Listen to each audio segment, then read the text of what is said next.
Bueno, damos la bienvenida a todas las personas que están participando en este nuevo seminario del ciclo de seminarios de igualdad que venimos realizando en esta sexta edición. Y hoy se va a tratar un tema muy importante, un tema de un gran interés y que muchas veces o en ocasiones ha pasado desapercibido o pasa desapercibido. Y es la perspectiva de género en la prevención de riesgos laborales. Es decir, no se puede hablar de salud laboral y eh, dar un tratamiento uniforme, sino que hay que ver, así lo dice la ley, las especificidades de la persona y desde luego se tiene que hacer siempre con una visión de género. En este caso, la organización del seminario ha corrido a cargo de un equipo muy bueno de la Fundación Primero de Mayo.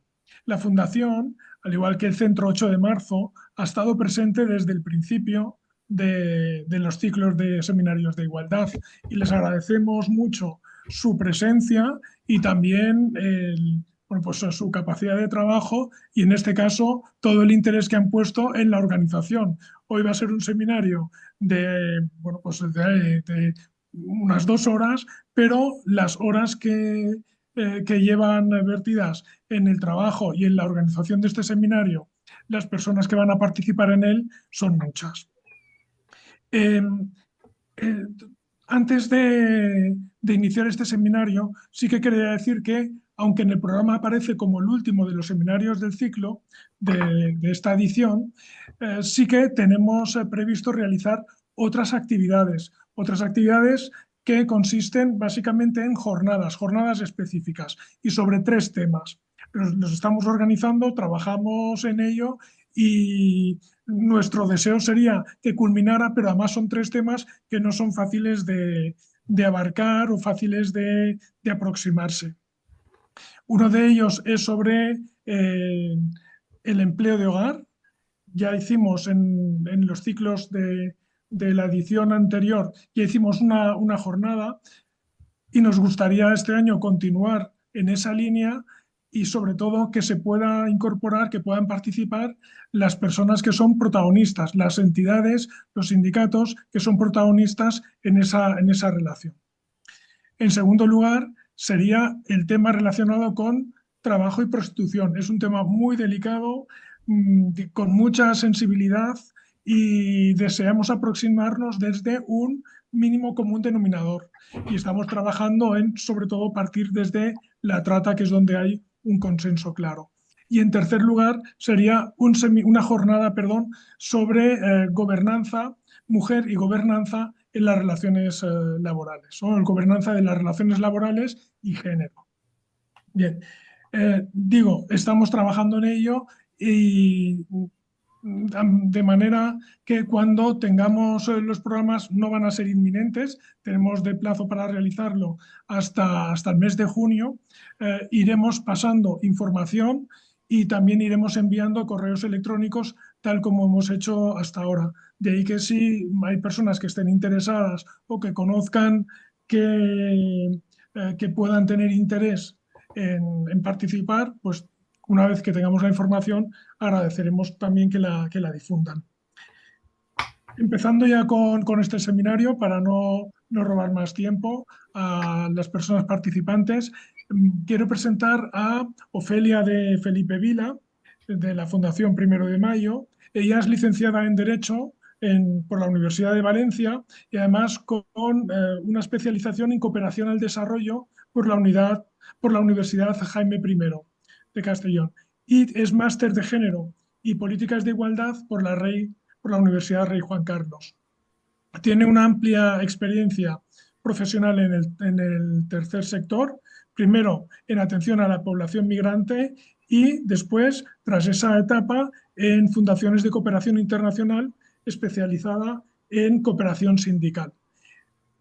Tiene, por tanto, unos conocimientos amplísimos de materias que están muy relacionadas con los seminarios de igualdad y seguro, por su implicación en la organización de este seminario, seguro que va a ejercer una labor de moderación muy buena. Sin más dilación, le paso la palabra a Ofelia con el agradecimiento de la participación tanto a ella como a María José, como a Monse, como a Miguel y también a Eva y al Instituto de las Mujeres que gracias a su financiación podemos realizar estos seminarios y, como siempre digo, es una financiación obtenida en un proceso de concurrencia, un procedimiento de concurrencia competitiva. Es decir, que no es algo a dedo, sino que hemos presentado un proyecto y hemos obtenido una alta puntuación en una evaluación objetiva. Aún así, agradecemos mucho la aportación del instituto. Muchas gracias y adelante, Ofelia. Gracias, Jorge, y gracias a Eva también y a la Escuela de Relaciones Laborales de la Universidad Complutense por contar un año más con la Fundación 1 de Mayo. Nos sentimos de verdad encantadas y muy honradas de colaborar en estos seminarios que tienen un éxito en las convocatorias de cada año. Esta tarde vamos a abordar un tema, como tú bien has dicho, cierra este ciclo de seminarios, que es el tema de los riesgos laborales con perspectiva de género. Y pretendemos en esta mesa abordar cómo esas desigualdades de género en el mercado laboral no repercuten solo en las condiciones de trabajo y en la salud de las mujeres o en cuestión, o sea, cómo sí repercuten, ¿no? No solo en temas de salario o en temas de oportunidades, sino sobre todo en las condiciones de trabajo y en la salud de las mujeres y que se extienden muchas veces de una manera un poco invisibilizada y bueno, pues tienen impactos muy directos en la salud de las mujeres y en cómo desempeñan esas ocupaciones. Estas condiciones de trabajo diferenciadas entre hombres y mujeres con implicaciones directas en la salud de las trabajadoras. Por ejemplo, un ejemplo muy concreto son aquellos roles laborales que tienen altas demandas emocionales y físicas que son frecuentemente ocupados por mujeres y ello deriva evidentemente en un mayor desgaste psíquico y físico. Todo esto lo que evidencia es una necesidad de abordar los temas de salud ocupacional con la integración de la perspectiva de género. Y no solo por una cuestión, como hemos dicho, teórica, sino que además los datos estadísticos están evidenciando claras diferencias en la incidencia de los riesgos laborales sobre la salud de hombres y mujeres. Y esto es de nuevo lo que subraya esa necesidad de una aproximación diferenciada. Por ejemplo, lo abordarán nuestras ponentes posteriormente, pero las mujeres tienden a reportar unas tasas más elevadas de trastornos musculoesqueléticos que están relacionados con el trabajo en sectores como atención sanitaria, educación, predominantemente femeninos y que a menudo implican tareas repetitivas, posturas forzadas. También las mujeres se ven expuestas a riesgos psicosociales, como por ejemplo el acoso laboral. Y en contraste, bueno, pues los hombres en la incidencia de los riesgos laborales estamos viendo que enfrentan un riesgo más alto de accidentes graves y mortales, pues porque están en sectores eminentemente masculinizados como la construcción y la manufactura. Esta breve síntesis que luego nuestras ponentes ya desarrollarán, lo que hace simplemente es justificar la necesidad de esta mesa, la necesidad de las reflexiones que nos conduzcan a políticas de salud ocupacional, políticas de prevención de riesgos con un enfoque feminista. Y para ello contamos hoy con las tres personas, con las tres expertas que nos acompañan desde sus respectivos campos. Os las voy a citar en el orden en el que van a intervenir posteriormente y las presentaré una a una. En primer lugar, contaremos con Montserrat López Bermúdez, una compañera de la Fundación 1 de Mayo, que nos hablará sobre los riesgos psicosociales. Después intervendrá Miguel Olmos Llorente, cuya tesis doctoral sobre la perspectiva de género en la exposición laboral a contaminantes químicos ha sido premiada por el Consejo Económico y Social de Aragón. Y en último lugar intervendrá María José Sevilla Zapater, también compañera mía de la Universidad de la Fundación Primero de Mayo, perdón, que compartirá su experiencia en ergonomía y cómo la perspectiva de género debe integrarse en la prevención de los riesgos ergonómicos. Así que muchísimas gracias a las tres personas que vais a intervenir esta tarde. Vais a contar 20 minutos cada una. Vamos a presentar a la primera participante, Montserrat López Bermúdez. Lleva trabajando en el mundo de la prevención de los riesgos laborales desde casi la promulgación de la Ley de Prevención de Riesgos Laborales en 1995. Comenzó su andadura en el equipo de formación de comisiones obreras del País Valencià, acompañando a delegadas y delegados en prevención en su itinerario formativo y posteriormente también ayudando a su acción sindical en empresas a través de su trabajo en el Gabinete de Salud Laboral de Comisiones Obreras del País Valencià. Ya en el 2005 pasó a formar parte del equipo de ISTAS, que actualmente está fusionado con la Fundación Primero de Mayo del sindicato Comisiones Obreras, trabajando en el área de salud laboral y de formación. Y su trabajo consiste en diseñar e impartir acciones formativas, desarrollar diferentes estudios y proyectos, tanto a nivel estatal como internacional. Montserrat, son las 4:15, tienes 20 minutos. Muchísimas gracias por estar aquí hoy.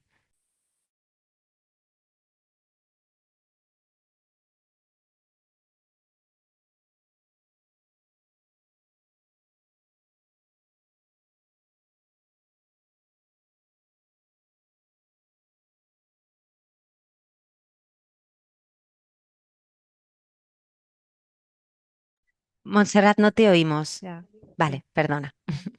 ¿ya está? ¿Ya me oís? Perfectamente. Vale. He compartido la presentación, ¿me lo podéis confirmar, por favor? Sí, Sí, vale. Bueno, antes de nada también, igual que mi compañera Ofelia, me gustaría agradecer el poder participar en estos seminarios.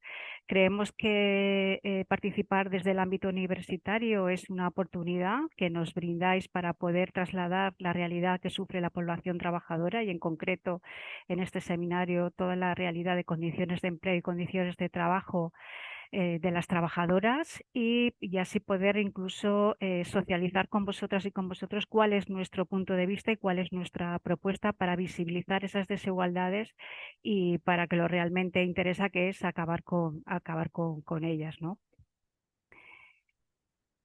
Eh, bueno, antes de ser prevencionista, como me ha presentado Ofelia, pues yo he trabajado en multitud, como yo, igual que muchas mujeres de nuestro país, pues he trabajado de muchísimas cosas, ¿no? Soy muy mayor ya, con lo cual os puedo decir que antes de ser prevencionista y mi primera toma de contacto con el mundo laboral fue en mi casa, cosiendo los dobladillos de las faldas que cosía mi madre en su casa, ¿eh? Sin ningún tipo de contrato, sin ningún tipo de seguro, etcétera. Pues ahí yo ya cosía, tendría pues como 12 años y ya cosía los dobladillos de las faldas por 25 pesetas. No sé si incluso habrá algunas personas de las que están participando que eso de las pesetas como que les vendrá un poco lejos, ¿no? He trabajado como camarera en un restaurante, he trabajado como profesora de apoyo en casa dando clases a niños y a niñas, he repartido publicidad, he sido dependiente de una tienda, he limpiado casas particulares, ¿no? Y sobre todo recuerdo cómo trabajaba con dos abuelitos a los que agradezco enormemente el cariño que me dieron y lo que agradezco muchísimo más es la adicción a los cafés con leche condensada que me hacían, buenísimos, ¿no? Y por último ya trabajé como pinche de hospital antes de ser prevencionista. Y ahí ya realmente fue cuando llegué a conseguir un contrato y un salario, podríamos decir, entre comillas, digno, ¿no? ¿Por qué os cuento todo esto? Pues aparte de comentaros los que decía anteriormente de que son actividades y sectores muy feminizados, ¿no? Estamos hablando de servicios, pero con un puestos de trabajo muy concretos. Estoy hablando de la industria textil, estoy hablando de la educación, de la sanidad, de la limpieza, del trabajo del empleo doméstico, etcétera, ¿no? Son trabajos que están, como muy bien decía también Ofelia, muy feminizados, ¿no? Hablamos que esas desigualdades o la división del mercado de trabajo ha creado una segregación horizontal y vertical, ¿no? Mira, hay actividades feminizadas y otras masculinizadas y también encontramos que en las empresas, en los puestos de trabajo, pues las mujeres están peor representados en los puestos de jerarquías más altas, en supervisiones, en puestos de trabajo con responsabilidad y de dirección, ¿no? A lo largo de estos seminarios, y este es el seminario 10, como muy bien decían en la presentación, se ha tratado en los diferentes seminarios, se ha tratado, pues, por ejemplo, de la discriminación laboral que sufren las mujeres en la clasificación de los puestos de trabajo, o lo que os comentaba anteriormente, la baja representación de mujeres en puestos de responsabilidad y de dirección.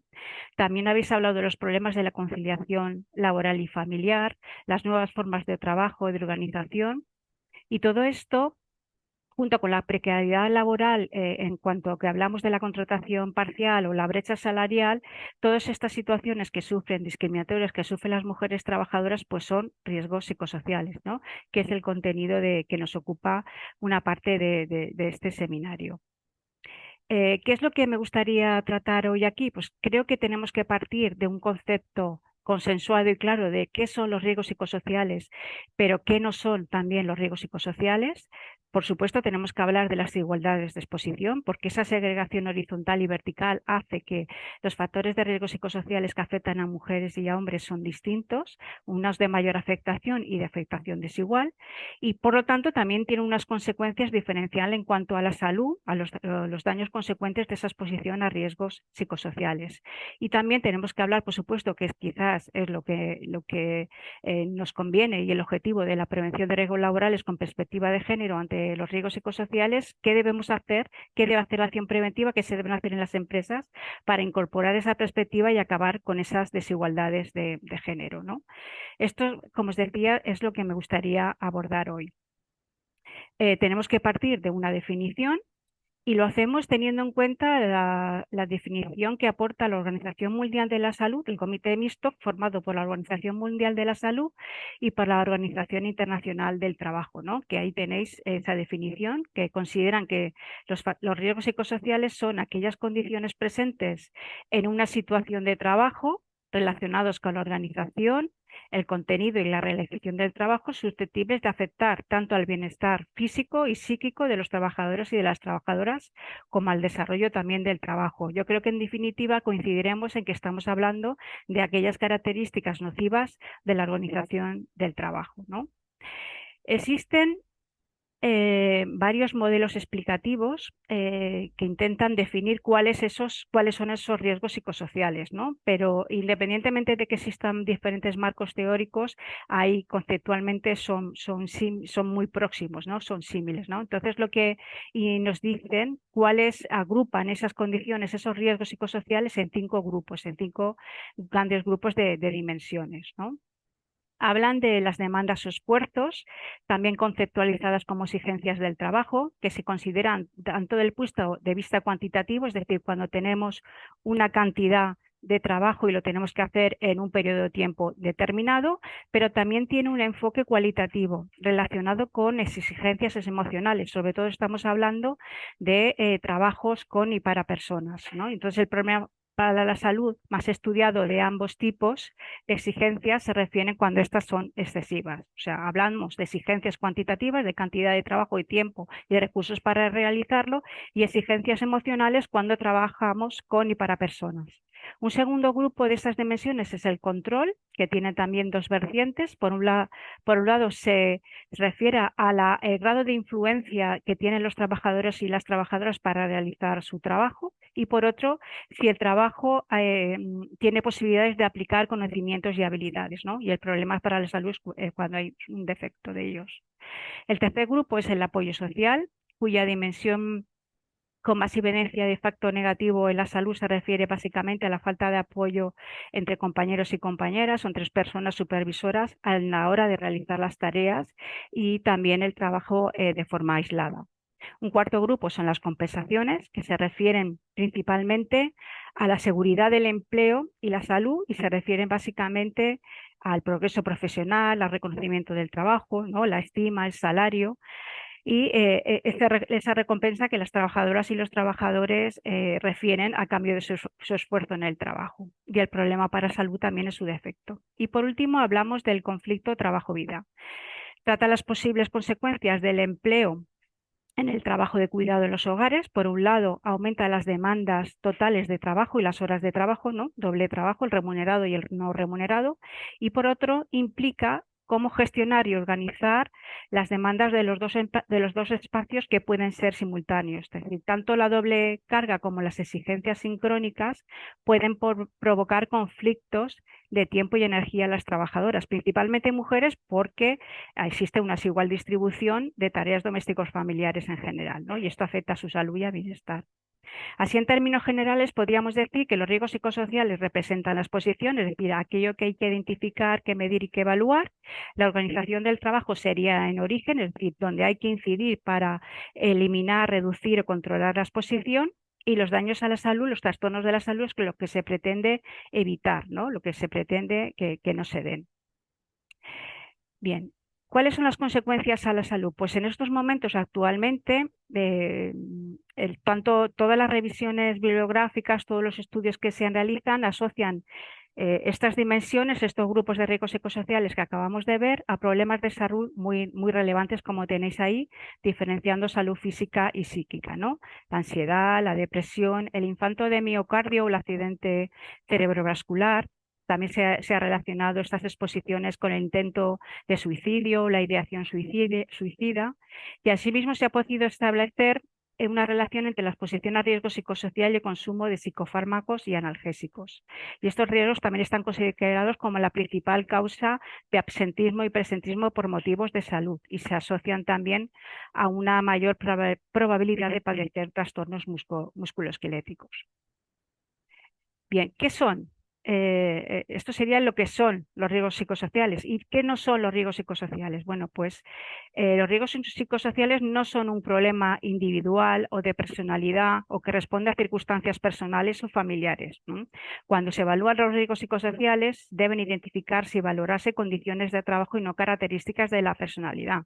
Actualmente está muy de moda hablar de salud mental, ¿no? Y también de la psicoeducación, es decir, están proliferando consultorías que asesoran a las empresas para hacer todo lo contrario de lo que dice la ley, que es adaptar el trabajo a la persona. Están intentando con la psicoeducación educar, ¿no? O formar al trabajador o la trabajadora para que se adapte a esas condiciones nocivas del trabajo, ¿no? Aquí os pongo en esta diapositiva unos testimonios de un estudio que realizamos con gerocultoras, y esto es lo que nos dicen las personas que ocupaban los arcos directivos, ¿no? Que focalizaban todo el tema de los riesgos psicosociales en los problemas familiares y en la personalidad de las trabajadoras. Bien, vamos a hablar de la exposición. En cuanto a las desigualdades de exposición, que nos interesa que veamos aquí cómo afectan de desigual manera los riesgos psicosociales a mujeres y a hombres, hay numerosos estudios que se han centrado en las características sociales de la población trabajadora. No se aplican las mismas formas de gestión de personal a toda la población asalariada, aunque se trabaje en la misma empresa, ¿no? De hecho, las investigaciones han puesto de manifiesto importantes desigualdades en la exposición psicosocial y en la salud según la clase ocupacional y el género. Os voy a dar datos de dos encuestas. Una es la última encuesta europea de condiciones de trabajo y la otra es un estudio de la Fundación Primero de Mayo. En esta primera encuesta de condiciones de trabajo, que es europea, pero que trabaja el Instituto Nacional de Seguridad y Salud en el Trabajo, pues actualiza y estudia los datos de nuestro país, se diferencian estas exposiciones. Es decir, las mujeres hay una mayor incidencia en mujeres de trabajar a gran velocidad, trabajo con personas, la falta de reconocimiento de su trabajo, menos posibilidades de ascender y un bajo control. En cambio, los hombres sobre todo tienen mayor incidencia al trabajar con plazos ajustados y horarios de trabajos irregulares. Es más frecuente también que las mujeres no estén de acuerdo con el reconocimiento de su trabajo, hablando del salario que es inadecuado, también que no cuentan con su participación para poder influir y controlar cómo se realiza el trabajo. Y en cuanto a los horarios que veíamos, sí que es cierto que hay una mayor incidencia, que los hombres se quejan de que el horario se adapta mal para poder acceder a dar solución a sus compromisos familiares, pero sí que es cierto que, por ejemplo, trabajar durante el tiempo libre para cumplir las exigencias del trabajo, tiene una mayor incidencia en mujeres que en hombres. El otro estudio que os comentaba es el estudio de exposiciones psicosociales laborales en España, una mirada de clase de género, realizado en el 2018 por ISTAS, que se trataba el objetivo de este estudio era conocer las exposiciones psicosociales más importantes en la población trabajadora en España, teniendo en cuenta la clase ocupacional y el sexo. O sea, se diferenció entre clase manual y trabajadores de trabajo manual y puestos no manuales para diferenciarlos, y se vio se identificaron que existía, cuando se cruzaba el género y la clase ocupacional, existían mayores exposiciones, ¿no? Entonces aquí vemos que en la clase de puestos de trabajo no manual existen más exposiciones de factores psicosociales en mujeres que hombres, ¿no? Ahí tenéis como las altas exigencias emocionales, tener que esconder emociones, las bajas posibilidades de desarrollo, el bajo control del tiempo a disposición, la calidad del liderazgo y la baja influencia son dimensiones más de mayor incidencia en mujeres. En cambio, en hombres, las dimensiones como más representativas serán la claridad del rol deficiente y la baja influencia, ¿no? Y esto tiene que ver, como os decíamos anteriormente, debido a la segregación horizontal del trabajo. En definitiva, podemos afirmar que las trabajadoras están expuestas en mayor medida que los trabajadores hombres a exigencias emocionales, a la falta de control y falta de influencia en el trabajo, las escasas posibilidades de aplicar habilidades y conocimientos y la falta de reconocimiento, así como el conflicto trabajo-vida, ¿no? Y aquí os pongo también algunos testimonios de los que nos comentaban las gerocultoras en el proyecto que os he comentado anteriormente. Las desigualdades en salud, ¿no? Vamos a ver también algunos datos de la encuesta de condiciones de trabajo, ¿no? Pero, por ejemplo, la encuesta de salud europea de salud en España nos dice que la esperanza de vida sigue siendo mayor en mujeres que en hombres, un 86% frente a un 80%, ¿no? de mujeres y hombres respectivamente, ¿no? Pero el hecho de valorar de forma positiva su estado de salud es mayor en hombres que en mujeres, ¿no? Si ahora seguimos con la última encuesta de condiciones de trabajo, ahí veis en esa diapositiva pues que el porcentaje de personas con alguna enfermedad crónica es mayor en mujeres que en hombres, al igual que la prevalencia de cuadros depresivos en las mujeres es mayor. Y además son más mujeres que hombres las que manifiestan haber acudido al trabajo estando enfermas, las que se sienten exhaustas físicamente cuando acaba la jornada y se sienten emocionalmente también agotadas por el trabajo y están en menor medida que los hombres tranquilas y descansadas. Las enfermedades, es decir, este tipo de situaciones que he mostrado sobre diferencias de salud, podemos decir, bueno, pues todas aquellas que se están derivadas del puesto de trabajo, de la organización del trabajo y de sus condiciones de esos riesgos psicosociales que hemos visto anteriormente, pues se reconocerán como contingencias profesionales, es decir, de origen laboral. Bueno, pues esto no es así, ¿no? Existe una infradeclaración de este tipo de situaciones que sabemos claramente que están científicamente, los estudios, como veíamos anteriormente, demuestran que es debido a esas condiciones de trabajo, ¿no? Bien, los sistemas de reconocimiento español hablan de accidentes de trabajo y enfermedades profesionales. Entonces, las enfermedades clasificadas como de trastornos mentales o de comportamiento, estamos hablando de ansiedad, de estrés, de episodios de depresión, trastornos de adaptación, etcétera, son consideradas como accidentes de trabajo, ya que en el cuadro de enfermedades profesionales no hay una sección, un ámbito de enfermedades profesionales, ¿no? Esto es el sesgo de enfermedades profesionales daría incluso para otro seminario, ¿no? Entonces, esto nos quiere decir que hay muchísimas enfermedades de origen laboral de exposiciones a riesgos psicosociales que se consideran como contingencias comunes, por lo tanto, ni se reconocen ni se abordan dentro de las empresas, ¿no?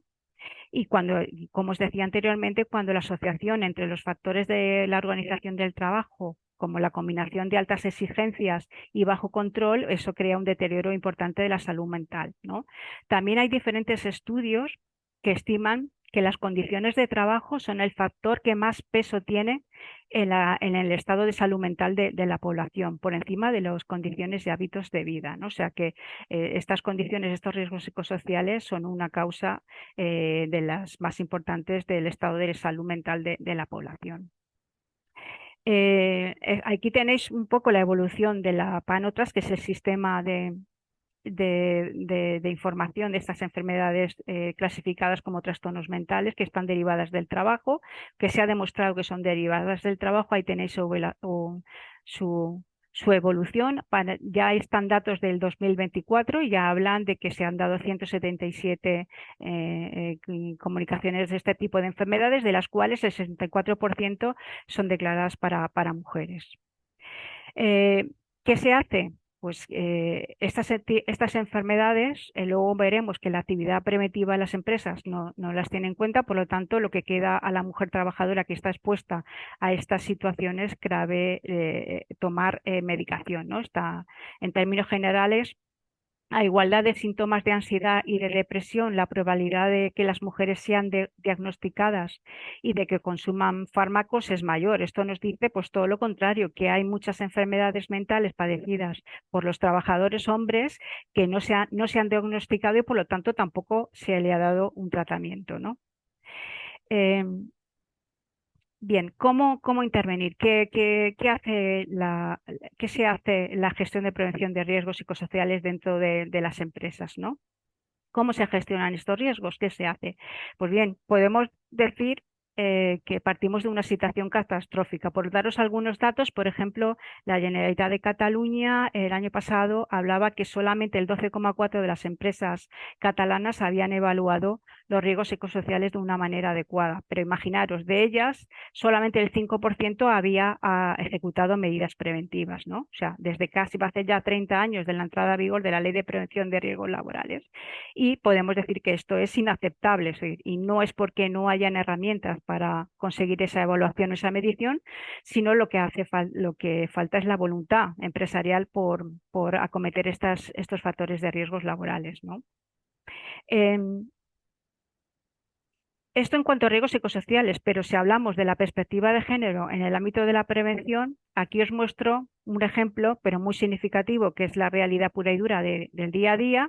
Esos son los resultados de un estudio del Instituto Asturiano de Prevención de Riesgos Laborales junto con el Instituto de la Mujer y Fraternidad Muprespa, un proyecto que se trataba de realizar un diagnóstico sobre la integración de la perspectiva de género en la prevención de riesgos, de la gestión de la prevención de riesgos de las empresas asturianas. Bueno, pues estos datos nos dicen que el 80% de las empresas no incorpora las diferencias entre mujeres y hombres, el 91% no analiza los datos desagregados por sexo de la nacionalidad y del asentismo, es decir, algo tan básico como desagregar y analizar diferenciando hombres y mujeres en los accidentes de trabajo y las enfermedades profesionales no se da.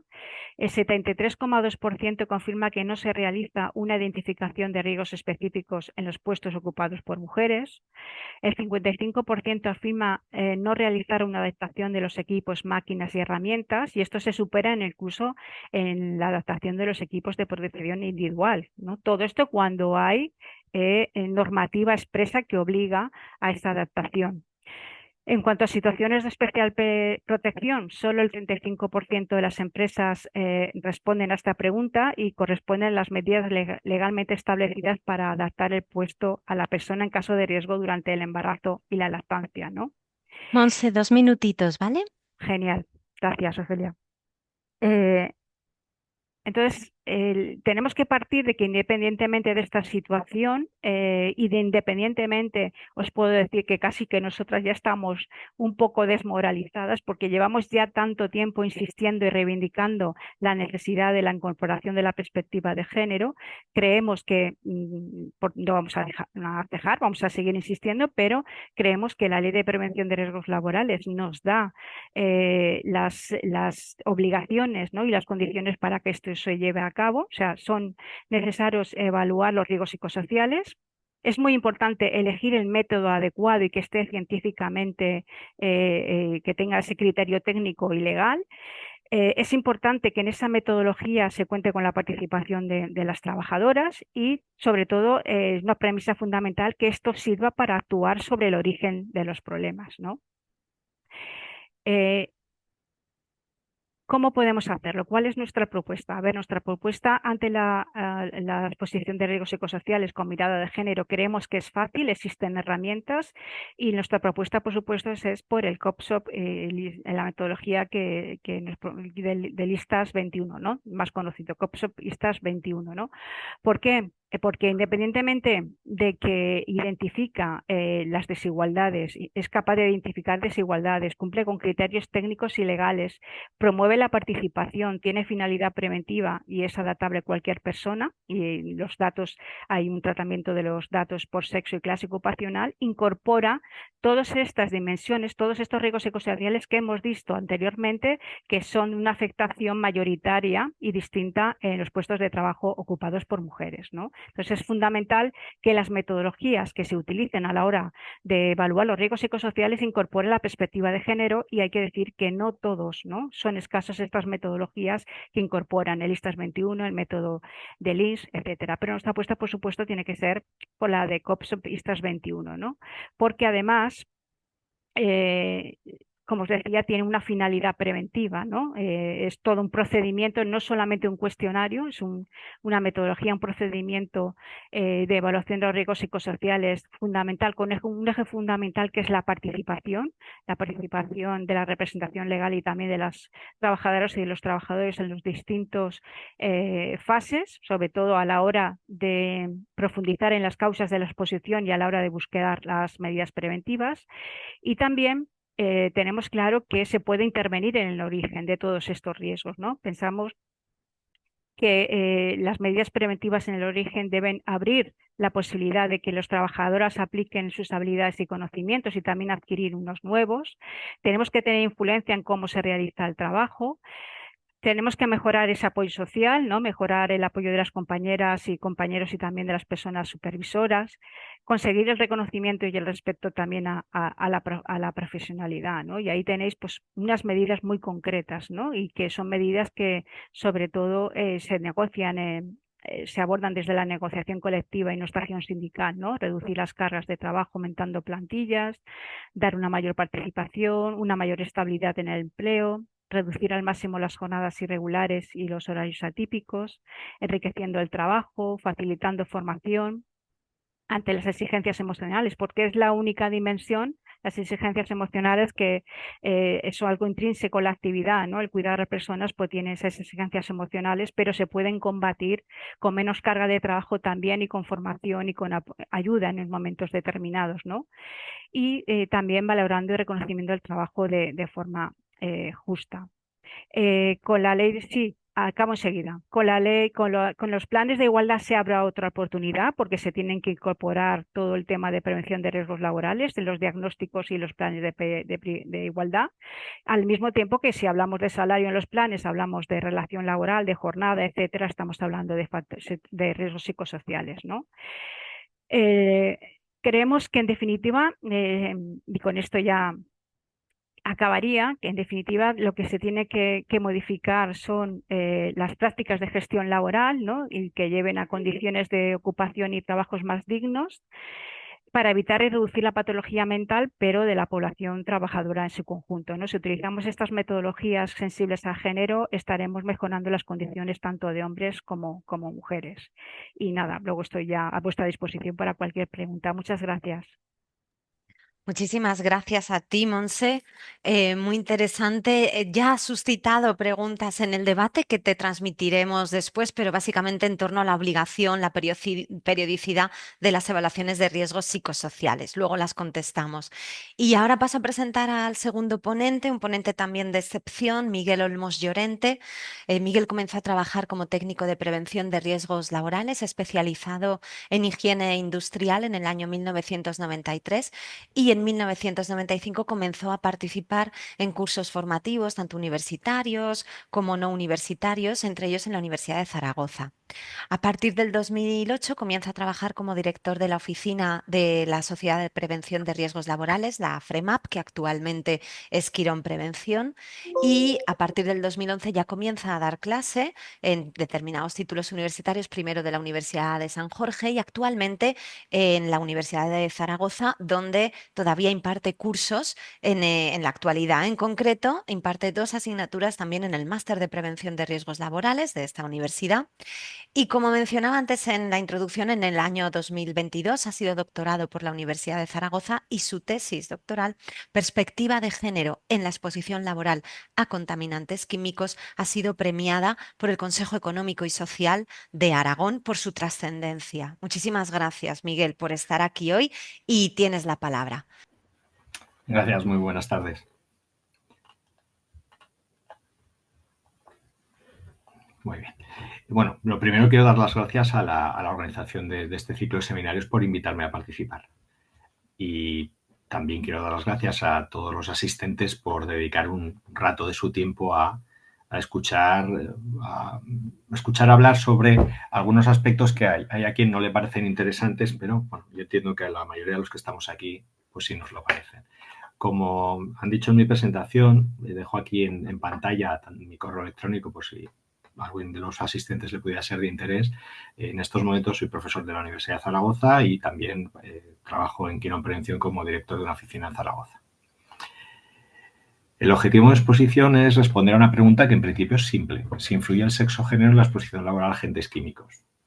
Desde el inicio de mi actividad me sorprendió la enorme precisión de la técnica, la determinación de exposición a agentes químicos, la metodología de medición, la precisión en el análisis, el cálculo, todo esto, todo lo que llevaba asociado y sin embargo, pues me sorprendió la simpleza de los valores límite en el que, por ejemplo, era el mismo valor para una mujer de 65 años que para un hombre de 18.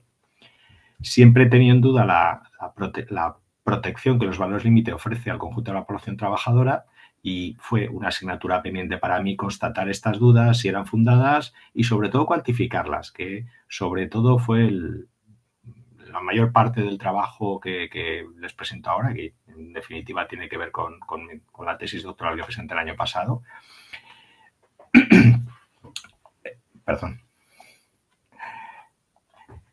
La presentación la voy a realizar con el guión que les pongo en pantalla. Primero les hablaré brevemente del contexto, solamente algunos apartados específicos. Luego la antropometría y la toxicología diferenciadas por sexo, género, los efectos de la exposición a agentes químicos y finalmente, más que conclusiones, una conclusión. Del contexto, bueno, pues ya se ha hablado de algunos aspectos fundamentales, así que no me reiteraré en ellos. Simplemente, pues, aquellos factores relacionados con contratación los dejo ya por conocidos, porque ya se han nombrado, y me voy a referir solamente a aquellos que tienen que ver con salud. Y, por ejemplo, empiezo con el de investigación. Las mujeres se han visto excluidas en gran medida de la investigación médica, constituyen solo el 25% de los participantes en los 31 ensayos fundamentales sobre insuficiencia cardíaca congestiva realizados entre el año 87 y el 2012. Esto sucede porque nos encontramos variaciones de niveles hormonales durante el ciclo menstrual. 3 distribuciones hormonales diferentes, como se ve en la imagen, frente a una distribución hormonal estable en hombres. Por tanto, los cuerpos femeninos, tanto humanos como animales, son más complejos y variables. Integrar el sexo y el género en las investigaciones se ve como un problema añadido en vez de como una ventaja. Se considera que su exclusión es aceptable en áreas de la simplificación y el abaratamiento de cualquier tipo de estudio y las conclusiones obtenidas han sido aplicadas tanto en los hombres como mujeres con los errores que esto supone. Miren, en cuanto a lo que es formación, según una revisión que en 2006 se realizó de CURMID es la base de datos online de Estados Unidos sobre cursos de medicina. Se realizó sobre solo 9 de las 95 facultades sobre las que se realizó el estudio ofrecían lo que podría describirse como una asignatura específica de salud de la mujer no vinculada a lo que es la obstetricia o ginecología. Al excluir las mujeres de los ensayos no disponemos de información básica de salud.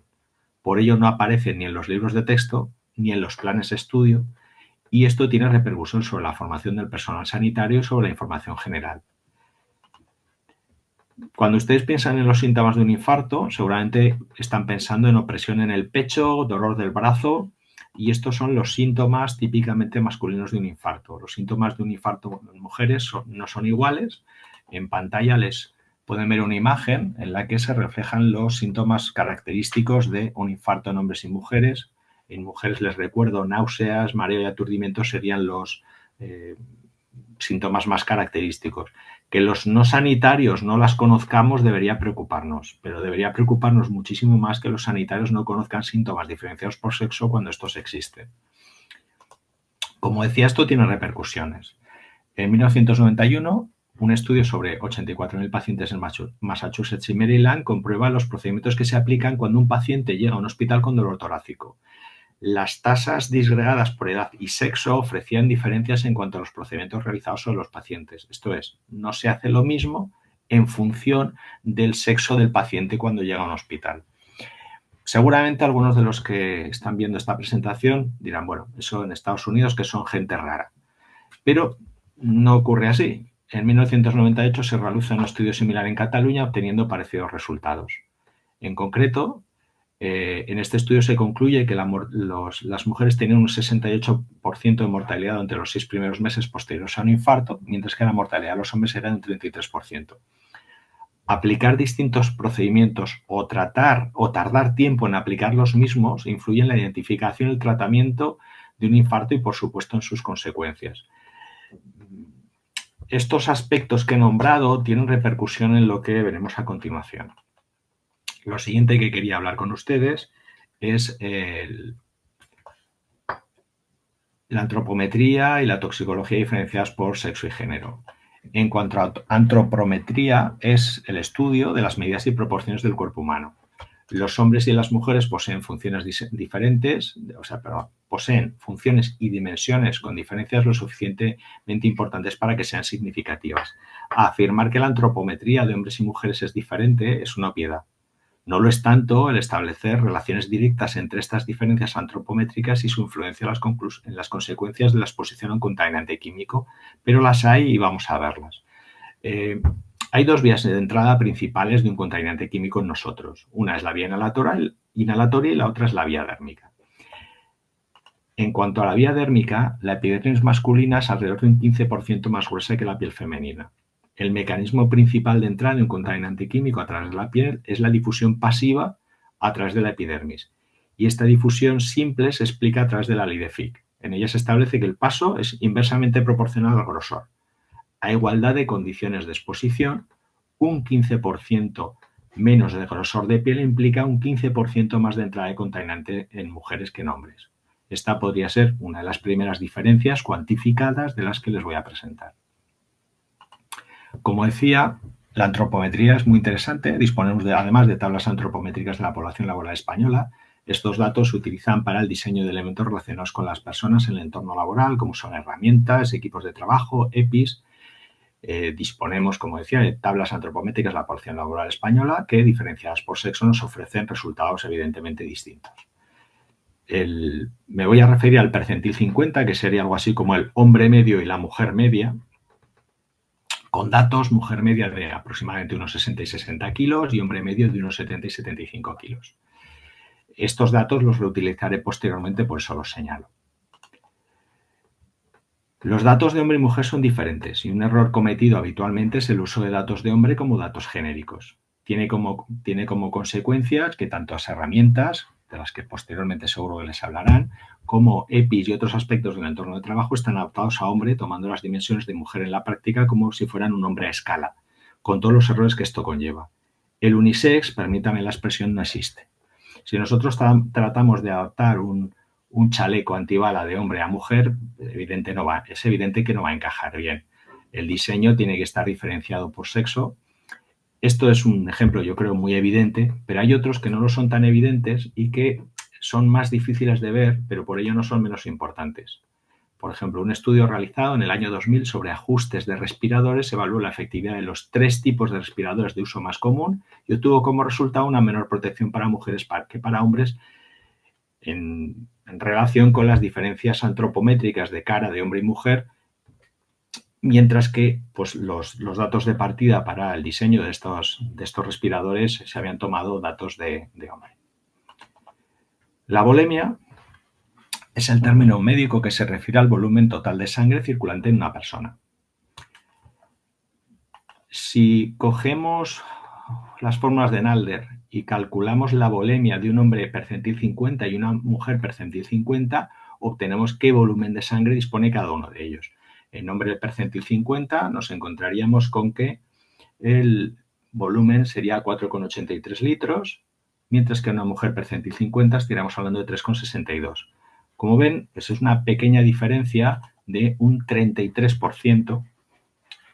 Como consecuencia de esta enorme diferencia, para una misma actividad realizada en un ambiente contaminado con un agente químico, que penetrase en el organismo por vía inhalatoria, suponiendo volúmenes de aire ventilados iguales y que el contaminante no sea lipofílico. Luego responderé a ese detalle de lo lipofílico o no. Tiene como consecuencia que la concentración en sangre sería mayor en mujeres que en hombres al diluirse el contaminante que entra en un mayor volumen de sangre. Esto es otra de las diferencias, digo, significativas en cuanto a lo que es una exposición.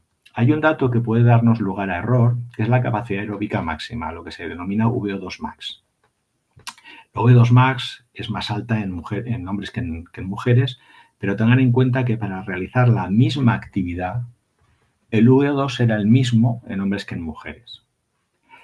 En resumen de estos datos antropométricos, podemos concluir que las dimensiones corporales son mayores que en hombres, el tanto por ciento de grasa medio es mayor en mujeres que en hombres, en concreto es un 15% mayor, la volemia es mayor en hombres, el VO2 max es mayor en hombres, el VO2 va a ser el mismo ante una misma actividad física y la capacidad pulmonar es mayor en hombres que en mujeres. Teniendo en cuenta todos estos datos que acabo de nombrar, a igualdad de exposición a un contaminante químico, la mujer sufre una concentración en sangre de contaminante no lipofílico un 16% más alta que la de un hombre. Por ello, los efectos de la exposición a contaminantes químicos por vía inhalatoria son un 16% más perjudiciales en mujeres que en hombres. Los cálculos que justifican estos valores no los reproduzco por una cuestión de tiempo y al final de mi intervención les daré referencia a donde pueden encontrarlos. La toxicología es la ciencia que estudia los tóxicos y sus efectos adversos en la salud. Antes de entrar en ello, sí que quiero reparar en que los estudios de investigación se utiliza habitualmente sexo igual que género. Como ustedes sabrán, sexo y género no son dos conceptos iguales. Sexo tiene que ver con lo biológico y género tiene que ver con las costumbres.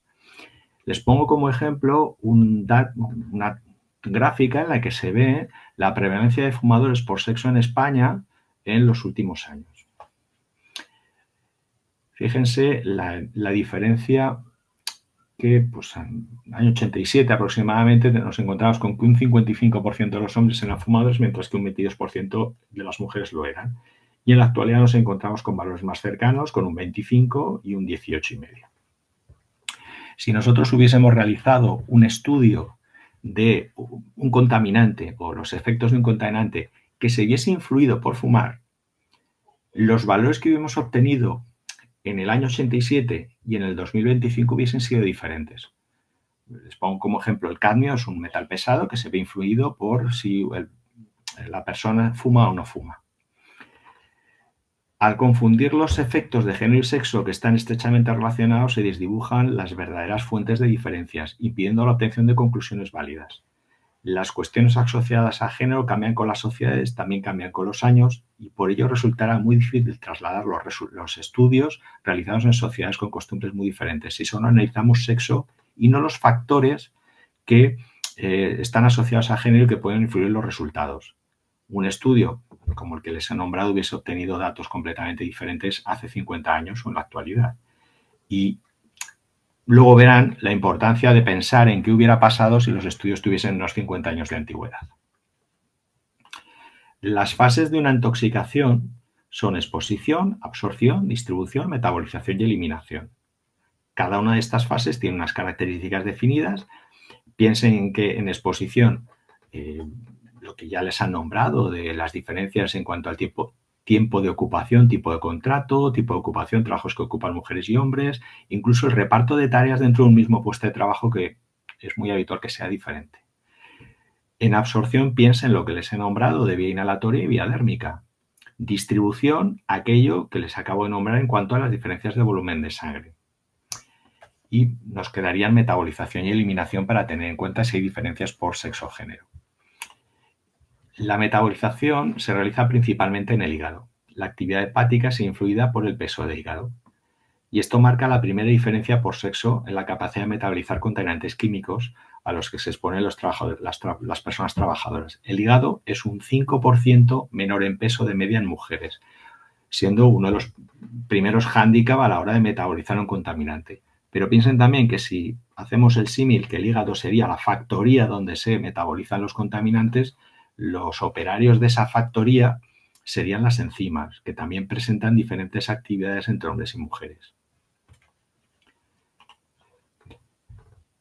La eliminación se realiza principalmente a través de la orina y la bilis en heces. También hay otras eliminaciones menores por otras vías, tales como aire exhalado, a través de pulmones, piel, sudor, saliva y leche.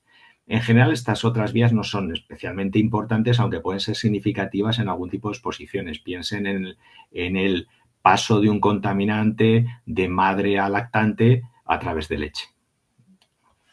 En cantidad no es muy importante esa vía de eliminación, pero sí puede ser trascendente por los efectos.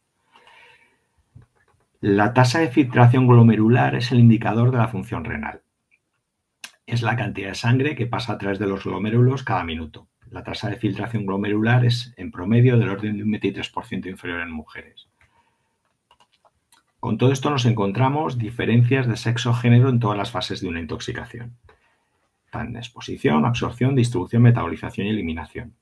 Permítanme un ejemplo no relacionado con el trabajo, pero que sí puede servirnos como idea de qué es lo que ocurre, ¿no?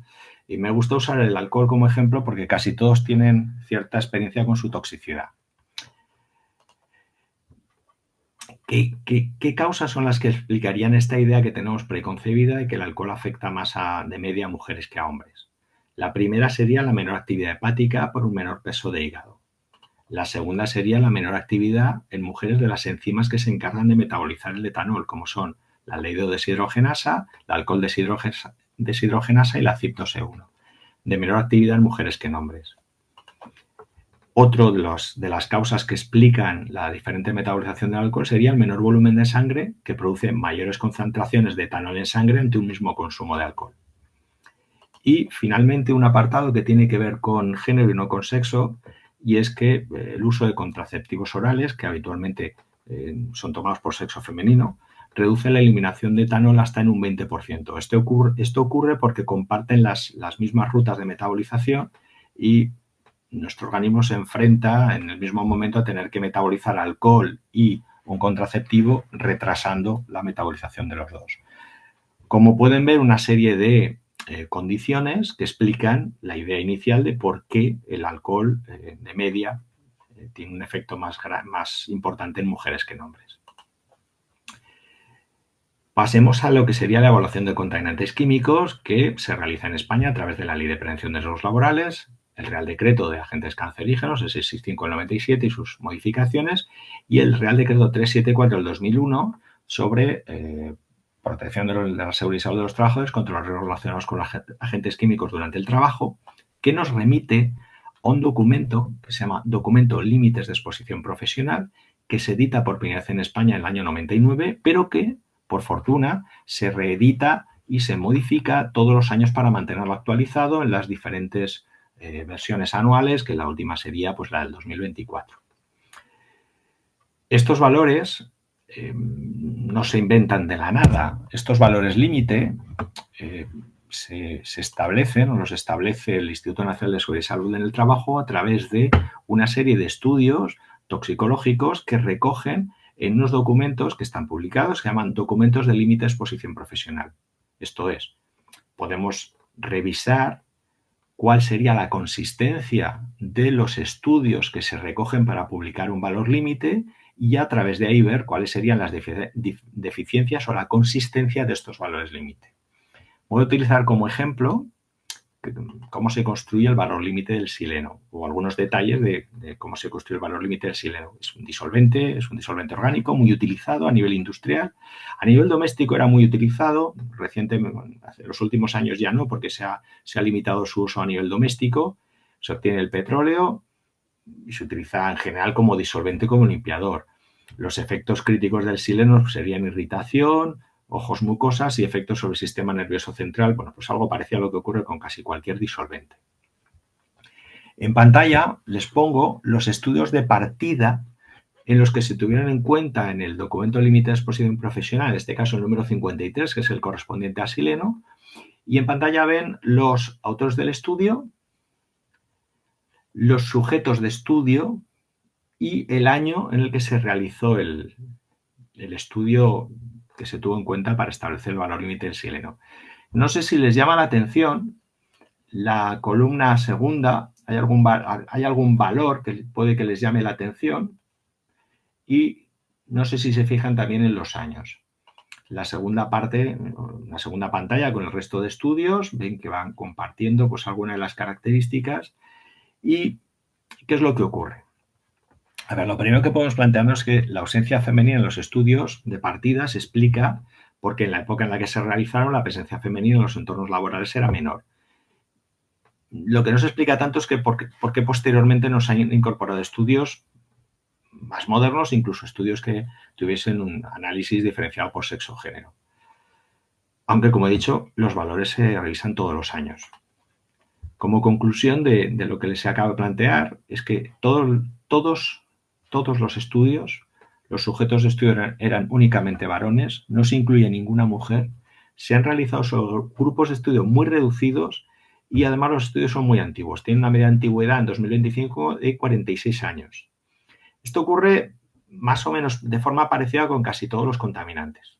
Es cierto que en algunos sí que se incorporan en las cortes de estudio mujeres y hombres, pero no se realiza un análisis por sexo, desde luego no se hace un análisis por sexo-género, no son estudios que tengan los mismos puntos de partida, y me explico, cuando se mezclan trabajadores hombres y mujeres, en muchas ocasiones los hombres y las mujeres no están compartiendo puesto de trabajo, con lo que se mezclan trabajadores con un diferente nivel de exposición. Bueno, hay una serie de carencias en estos estudios, de todas maneras la más llamativa es las que les estoy poniendo en pantalla. ¿Y qué pasa con el sileno? Bueno, pues con el sileno lo que ocurre es que la tasa de acumulación es mayor en mujeres y el tiempo de eliminación es más alto. Normalmente, cuando un contaminante no es lipofílico, no le gustan las grasas, lo inhalamos, entra en sangre. Sangre está circulando por ahí, empezamos a metabolizarlo y lo eliminamos. Y va bajando la concentración en sangre. Algunos contaminantes, los lipofílicos, entran en sangre, se acumula en la grasa que tenemos, lo vamos eliminando y de la grasa va volviendo otra vez a sangre. La grasa hace como si fuera un pequeño almacén intermedio. Los lipofílicos, como es el sileno, se ven influidos, por tanto, por la cantidad de grasa que tengamos. Les recuerdo que el nivel de grasa medio en mujeres es de media un 15% más alto que en hombres, con lo que la acumulación en principio va a ser más alta. Otro de los aspectos a tener en cuenta con el sileno es que la enzima, el citocromo P505, el CYP2E1, el P502E1, es una enzima muy importante en la metabolización del sileno. Recuerden que la acabo de nombrar hace un momento porque también se utiliza en la metabolización del alcohol etílico. Por eso planteaba un ejemplo que, aunque estaba hablando de alcohol etílico y hablaba de vida social y no tanto de vida profesional, el planteamiento es muy similar al que les hacía. Las mujeres tienen una tasa de filtración glomerular menor, una depuración renal promedio más baja, por lo que como resultado la eliminación es más lenta del cuerpo de los silenos. Teniendo en cuenta los diversos factores de metabolismo de los disolventes, 16 horas después de una exposición, las mujeres tienen una concentración en sangre de disolventes un 30% más alta que los hombres.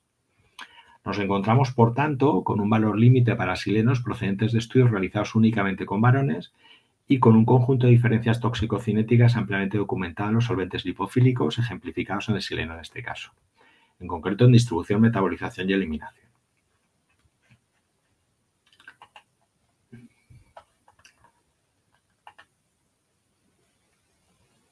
Te quedan 2 minutos, Miguel. Sí, nada. Seguimos. En 2 minutos se acabó. Quería nombrarles 2 o 3 detalles relacionados con la vigilancia de la salud de los contaminantes químicos. El primero de ellos es que se vigilan los efectos para la salud conocidos a través de los estudios que se realizan. Digo los conocidos. Como les he nombrado hace un momento, la mayor parte de los estudios se realizan sobre hombres, con lo que si hay algún efecto de un contaminante que sucede únicamente en mujeres, como pueden imaginar, no se va a reflejar en los estudios y, por tanto, no se va a tener en cuenta a la hora de establecer los valores límite. Este sería uno de los primeros problemas importantes. Otro de ellos es que se vigila la exposición de contaminantes a través de los niveles de metabolitos. Y debemos tener en cuenta que los niveles de metabolitos se ven influenciados por los niveles hormonales. Con lo cual habrá influencias diferentes durante el ciclo menstrual y también habrá influencias interesantes durante las diferentes etapas de la vida de una mujer trabajadora, como sería vida fértil, menopausia y posmenopausia. Finalmente, una conclusión, y con esto acabo: los valores límite, en mi opinión, y por los datos que les he puesto en pantalla, una opinión fundada, no garantizan la protección de las mujeres expuestas y deben revisarse los valores límite de exposición laboral a agentes químicos a través de realización de estudios que contengan sujetos de exposición, hombres y mujeres, sujetos de exposición que estén teniendo una exposición profesional y no partir de una exposición medioambiental, como se ha hecho en algunas ocasiones, y sujetos que tengan la misma exposición a agentes químicos para conseguir resultados coherentes. Les decía hace un momento, y citando a Francisco Umbral, he venido a hablar de mi libro, ¿vale?, que podrían encontrar todo aquello de lo que les he hablado y, por supuesto, bastante más documentado en un libro que se publicó recientemente de la editorial Bomarzo, que se titula Perspectiva de género en la exposición laboral a contaminantes químicos. Ahí pueden encontrar, como les decía, cualquier cálculo, cualquier aspecto relacionado con mi exposición. Con esto concluyo. Muchas gracias y quedo a la espera de cualquier pregunta que tengan ustedes que hacer. Muchísimas gracias a ti, Miguel. Entendemos perfectamente la razón de ese premio del Consejo Económico y Social a tu doctorado. Y bueno, quiero subrayar esa frase, quedarme con la que has dicho: toda tu exposición se articula en torno a lo unisex no existe, y todo ha sido construido en torno a lo unisex y bueno, eso. ¿Y Así que, a dónde estándar de 70 kilos, unos 70 y moreno? exacto, justo. Gracias. Bueno, ha habido también una pregunta que puedes consultar en preguntas y respuestas. Básicamente, claro, la pregunta surge al hilo de: no se ha analizado cuál es el impacto de la exposición a riesgos químicos sobre la salud de las mujeres. Entonces, ¿cómo se ha determinado que un producto químico puede presentar riesgos para el desarrollo correcto del embarazo? Te la dejo lanzada, luego recuperaremos el turno de preguntas y voy a ir presentando a mi compañera, María José Sevilla Zapater. María José, bienvenida esta tarde, gracias. Es investigadora especializada en relaciones laborales y en recursos humanos, y además es experta en ergonomía y salud laboral, con un enfoque particular en la prevención de los riesgos ergonómicos desde una perspectiva de género. Desde su inicio como docente en salud laboral en comisiones obreras, allá por 1999, ha ampliado su experiencia profesional tanto en el ámbito sindical como empresarial. En su trabajo actual, en la Fundación Primero de Mayo, que fue iniciado en el 2008 desde la Fundación ISTAS, se centra actualmente en el diseño y ejecución de proyectos que abordan los riesgos ergonómicos en el trabajo, con especial énfasis en la integración de la perspectiva de género. Además, María José es coautora del método Ergopar. Es un procedimiento que ha sido destacado por el Instituto Nacional de Seguridad y Salud en el Trabajo y la Agencia Europea en 2023 como un modelo efectivo para mejorar las condiciones laborales ergonómicas. También forma parte de un grupo de trabajo sobre transición digital, ecológica y demográfica de la Comisión Nacional de Seguridad y Salud en el Trabajo para la prevención a los daños en la salud musculoesquelética asociados a la actual y futura transformación digital de los puestos de trabajo, y desde donde sigue abogando por la integración de la perspectiva de género en la prevención. Muchísimas gracias, María José. Te paso la palabra. Muchas gracias a ti, Ofelia. ¿Se oye bien? ¿Se ve la presentación? ¿Sí? Perfecto. Vale. Muchísimas gracias. Y bueno, creo que ya soy la última en esta exposición y cerraríamos los ciclos de seminario. Vamos allá. Dispongo de 20 minutos, o sea que hasta 29, ¿vale? Hasta y media, tranquila, sí, hay Venga, margen de flexibilidad. venga, muchas gracias. Bueno, a ver, la exposición que os presento, bueno, tiene una portada bastante significativa y tiene un título también que quiero que le demos una vuelta durante este ratito, ¿no? De 20 minutos. No es una afirmación, es una pregunta para que le demos esa vuelta. ¿La ergonomía laboral con perspectiva de género, sí o no? Vamos allá.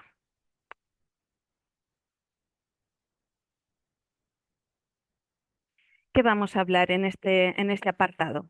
Mirad, vamos a centrarnos en cuatro puntos fundamentalmente. Uno de ellos, el primero, es hablar de esos grandes errores que identificamos desde nuestra experiencia sindical en comisiones obreras y en la Fundación, en la gestión preventiva que realizan las empresas y que dificulta el integrar esa perspectiva de género en la ergonomía laboral. En segundo lugar, hemos hablado durante la tarde sobre esas diferencias biológicas y determinantes sociales que hacen que las mujeres y los hombres seamos diferentes y tengamos distintas condiciones de trabajo, ¿no? Que al final se plasman en esa situación laboral. Entonces, simplemente le daré unas pinceladas para identificar las específicas de ergonomía y las que van a afectar al fin y al cabo los trastornos musculoesqueléticos que al final padecemos las mujeres, a diferencia de los hombres. En cuarto lugar, las acciones realizadas en las empresas para incorporar la perspectiva de género en la ergonomía. ¿Qué es lo que están haciendo? ¿Vale? Y en cuarto lugar, identificaremos unas claves sobre ergonomía que nosotras, pues desde el sindicato, vemos necesarias y creemos que es como nuestro reto de futuro, ¿no? Para poder lograr que realmente esa pregunta sea una afirmación. Ergonomía, pero sí, con perspectiva de género. Vamos a ver, de estos grandes errores nos vamos a centrar en los que son realmente los que están más relacionados con la ergonomía laboral. Y para ello vamos a hablar de tres de ellos. Pero antes que nada, no conocíamos muy bien vuestro perfil y queremos definir el concepto de ergonomía y cuál es la definición exacta que estamos utilizando a día de hoy. Aquí tenéis las dos definiciones que más nos encajan. Una de ellas es la de la UNE de 2016 y la otra que me gusta más es la Asociación Internacional de Ergonomía, que en 2019 define la ergonomía laboral como un conjunto de conocimientos científicos aplicados para que el trabajo, los sistemas, los productos y los ambientes se adapten a las capacidades y las limitaciones físicas y mentales de las personas. ¿Esto qué quiere decir? Quiere decir que si esto es así, realmente todas esas diferencias biológicas, porque hablamos de personas, y todos esos determinantes sociales que hacen que existan desigualdades entre hombres y mujeres en el ámbito laboral, no deberían de ser un obstáculo y realmente la perspectiva de género estaría integrada dentro de la ergonomía laboral, ¿no? Y dentro de la gestión preventiva de las empresas, pero no, bueno, ya veremos a lo largo de la exposición. Pero em, esa afirmación debería ser real y debería ser un sí. Y sobre todo porque el objetivo común que tiene la ergonomía laboral es este, adaptar el puesto de trabajo a la persona que va a desempeñar esas tareas, ese puesto de trabajo en concreto, y no al revés. Seguimos. La ergonomía laboral lleva implícita perspectiva de género, ¿verdad? Con esta definición es evidente. Rotundamente sí, la respuesta es sí. Pero eso significaría realmente, y volvemos de nuevo a esa pregunta, que la ergonomía laboral se convierte en una gran oportunidad. Tenemos un objetivo, tenemos un principio preventivo que es adaptar a la persona, a todas las personas, a hombres y a mujeres, independientemente también de su edad o de sus características físicas o psicológicas. Y el objetivo en este caso es que esas condiciones de trabajo sean realmente adaptadas a hombres y a mujeres. O sea que sí, tomemos la ergonomía como una oportunidad de mejora y de mejora continua. Pero, ¿qué sucede si las condiciones de trabajo no son ergonómicas? Lo que nos encontramos en las empresas y en la vida, en el ámbito laboral, es que realmente pues no hay condiciones de trabajo totalmente ergonómicas. Unas son mejores, otras son peores, pero siempre estamos expuestos a situaciones de riesgo ergonómico a nivel biomecánico, como puede ser la manipulación manual de cargas, las posturas forzadas, los movimientos repetidos o, por ejemplo, la aplicación de fuerzas, ¿no? Por el hecho de empujar un carro o un mobiliario. Entonces, ¿qué pasa cuando las condiciones de trabajo no son ergonómicas? Lo que pasa es que encontramos esa exposición y tenemos una exposición y un nivel de riesgo ergonómico específico que puede ser mayor o menor, pero que al fin y al cabo se traduce en una fatiga muscular y en un trastorno musculoesquelético, que son las siglas que tenéis ahí como TEMES. Esto dependiendo de tus condiciones de trabajo y de tu puesto de trabajo y de tus condiciones de empleo, pues va a derivar en un tipo de trastorno musculoesquelético u en otro. Aquí es donde identificamos el primer error en la gestión preventiva. que sería el hecho de que los puestos de trabajo se creen y se diseñen en origen, pasando por alto los criterios ergonómicos aplicables a los trabajadores y a las trabajadoras. O sea, no estamos diseñando, y eso lo has puesto, lo ha comentado Monse, mi compañera, lo ha comentado Miguel en todos los datos antropométricos que ha facilitado, y lo vemos que no se diseña en origen para hombres y para mujeres, y mucho menos aplicando criterios ergonómicos, vamos. Entonces, en la situación que nos encontramos, se nos ocurre como reto de futuro que podamos potenciar esa formación académica de base que es precisa y que en carreras universitarias en las que el enfoque es el diseño de espacios de trabajo, el de maquinaria, equipos, herramientas, mobiliario, se haga ya con perspectiva de género. Y eso quiere decir que se haga ya teniendo en cuenta a las personas, a todas las personas, a hombres, a mujeres, con sus características y con sus condiciones. Seguimos.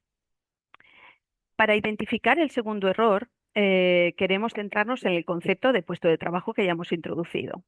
Y a ver, a veces nos dicen, ¿cuál es tu puesto de trabajo? Bueno, pues muchas veces y también desde el ámbito del diseño se identifica como un espacio físico. Y realmente un puesto de trabajo no es un espacio físico y mucho menos en prevención de riesgos laborales, donde en las condiciones de trabajo interactúan muchísimas situaciones y muchísimos factores que hay que considerar, como es el mobiliario, sí, pero también el espacio en el que estás, las personas con las que trabajas, una organización del trabajo que se te aplica, una un espacio en el que te tienes que mover, un ruido, unas vibraciones, un tipo de tarea que desarrollas hoy, mañana no. Todo esto son las condiciones de trabajo y también las condiciones de empleo son las condiciones de trabajo. Tu tipo de contrato, tu jornada, tus descansos, tus pausas, todo es condiciones de trabajo. Y todas esas condiciones de trabajo sumadas a lo largo de tu jornada y en el día a día van a condicionar tu estado de salud. En este caso, musculoesquelética. Os pongo un ejemplo para que entendamos este segundo error. Si cuando realizamos una medición o queremos identificar un factor de riesgo exactamente en químico, hacemos una medición o en ruido o para medir vibraciones mecánicas, consideramos la exposición de esa persona, sea hombre o mujer, da igual, a 8 horas de su jornada laboral o 7:30, las que tenga. ¿Por qué? Cuando hablamos de trastornos musculoesqueléticos y de exposición y valorar y medir las exigencias físicas y posturales, no se considera la jornada completa, porque no se suma esa exposición a factores de riesgo ergonómicos como los que hemos adelantado, ¿no? Manipulación manual de cargas, de personas, de movimientos repetidos, posturas forzadas, aplicar fuerzas. ¿Por qué todo eso no se suma para saber cuál es mi exposición y mis exigencias físicas y posturales en el puesto? Bueno, esto se hace a nivel químico, a nivel de ruido, a nivel de vibraciones, pero en ergonomía no se hace. Y eso es un muy grave error, porque no se está valorando las condiciones de hombres y mujeres en su puesto de trabajo. Como reto de futuro, pues aquí sí que entra la necesidad de disponer de una formación específica y de unas herramientas y conocimientos específicos para poder hacer esta labor tan necesaria y poder valorar esas exigencias que tienen hombres y mujeres en su puesto de trabajo. En tercer lugar, vamos a por el tercer error en la gestión preventiva. Se identifica aquí la necesidad, y lo hemos adelantado antes cuando hemos hablado de puesto de trabajo, de describir esos puestos de trabajo, porque necesariamente es imposible identificar las condiciones de trabajo de una mujer, de un hombre, en su puesto si éste previamente no se describe. De hecho, esa descripción del puesto de trabajo va a hacer que salgan a la luz muchas desigualdades de género que te permiten ver pues, que las mujeres, incluso bajo la misma denominación de puesto de trabajo, como puede ser mm, recolección, hace otras tareas totalmente distintas a las que puede hacer un hombre. Pues, por ejemplo, con ese ejemplo, pues un hombre pues, se sube sobre la máquina para llevar el vehículo y la mujer va recogiendo a mano. Pues, y todo se llama recolección. Pues la verdad es que las condiciones a nivel físico y postural cambian bastante. Entonces, vamos a pensar como tercer error, que es preciso evaluar, identificar el riesgo ergonómico y es necesario que sea representativo. Es decir, no se puede mirar a observar por parte del técnico en prevención de riesgos laborales que va ese día a hacer la evaluación a una única persona que desarrolla esa actividad, sino que tenemos que verlas a todas. Tal vez sería mucho, pero cojamos una muestra representativa. Tenemos que ver al menos hombres y mujeres, ¿no? O solamente a la primera persona que nos indican desde coordinación. Bueno, ahí os dejamos este tercer error. Y como dato, sí que quiero destacar la nota que tenéis aquí anotado. Desde nuestra experiencia sindical y la cantidad de evaluaciones de riesgo que hemos revisado, vamos, en mi experiencia nunca he identificado una evaluación en la que se indique que el puesto de trabajo evaluado que estoy viendo en esa evaluación lo desarrollan X mujeres, X hombres y que se ha observado a un hombre y a una mujer. Nunca, nunca, nunca. Y también son unos cuantos años los que llevo viendo evaluaciones de riesgo económicas. Como reto de futuro, pues bueno, además de mejorar la formación y capacitar con herramientas válidas, es preciso que sea una evaluación que ya que la exigimos y la pedimos, sea representativa, válida y que sobre todo tenga utilidad preventiva para todas las personas expuestas.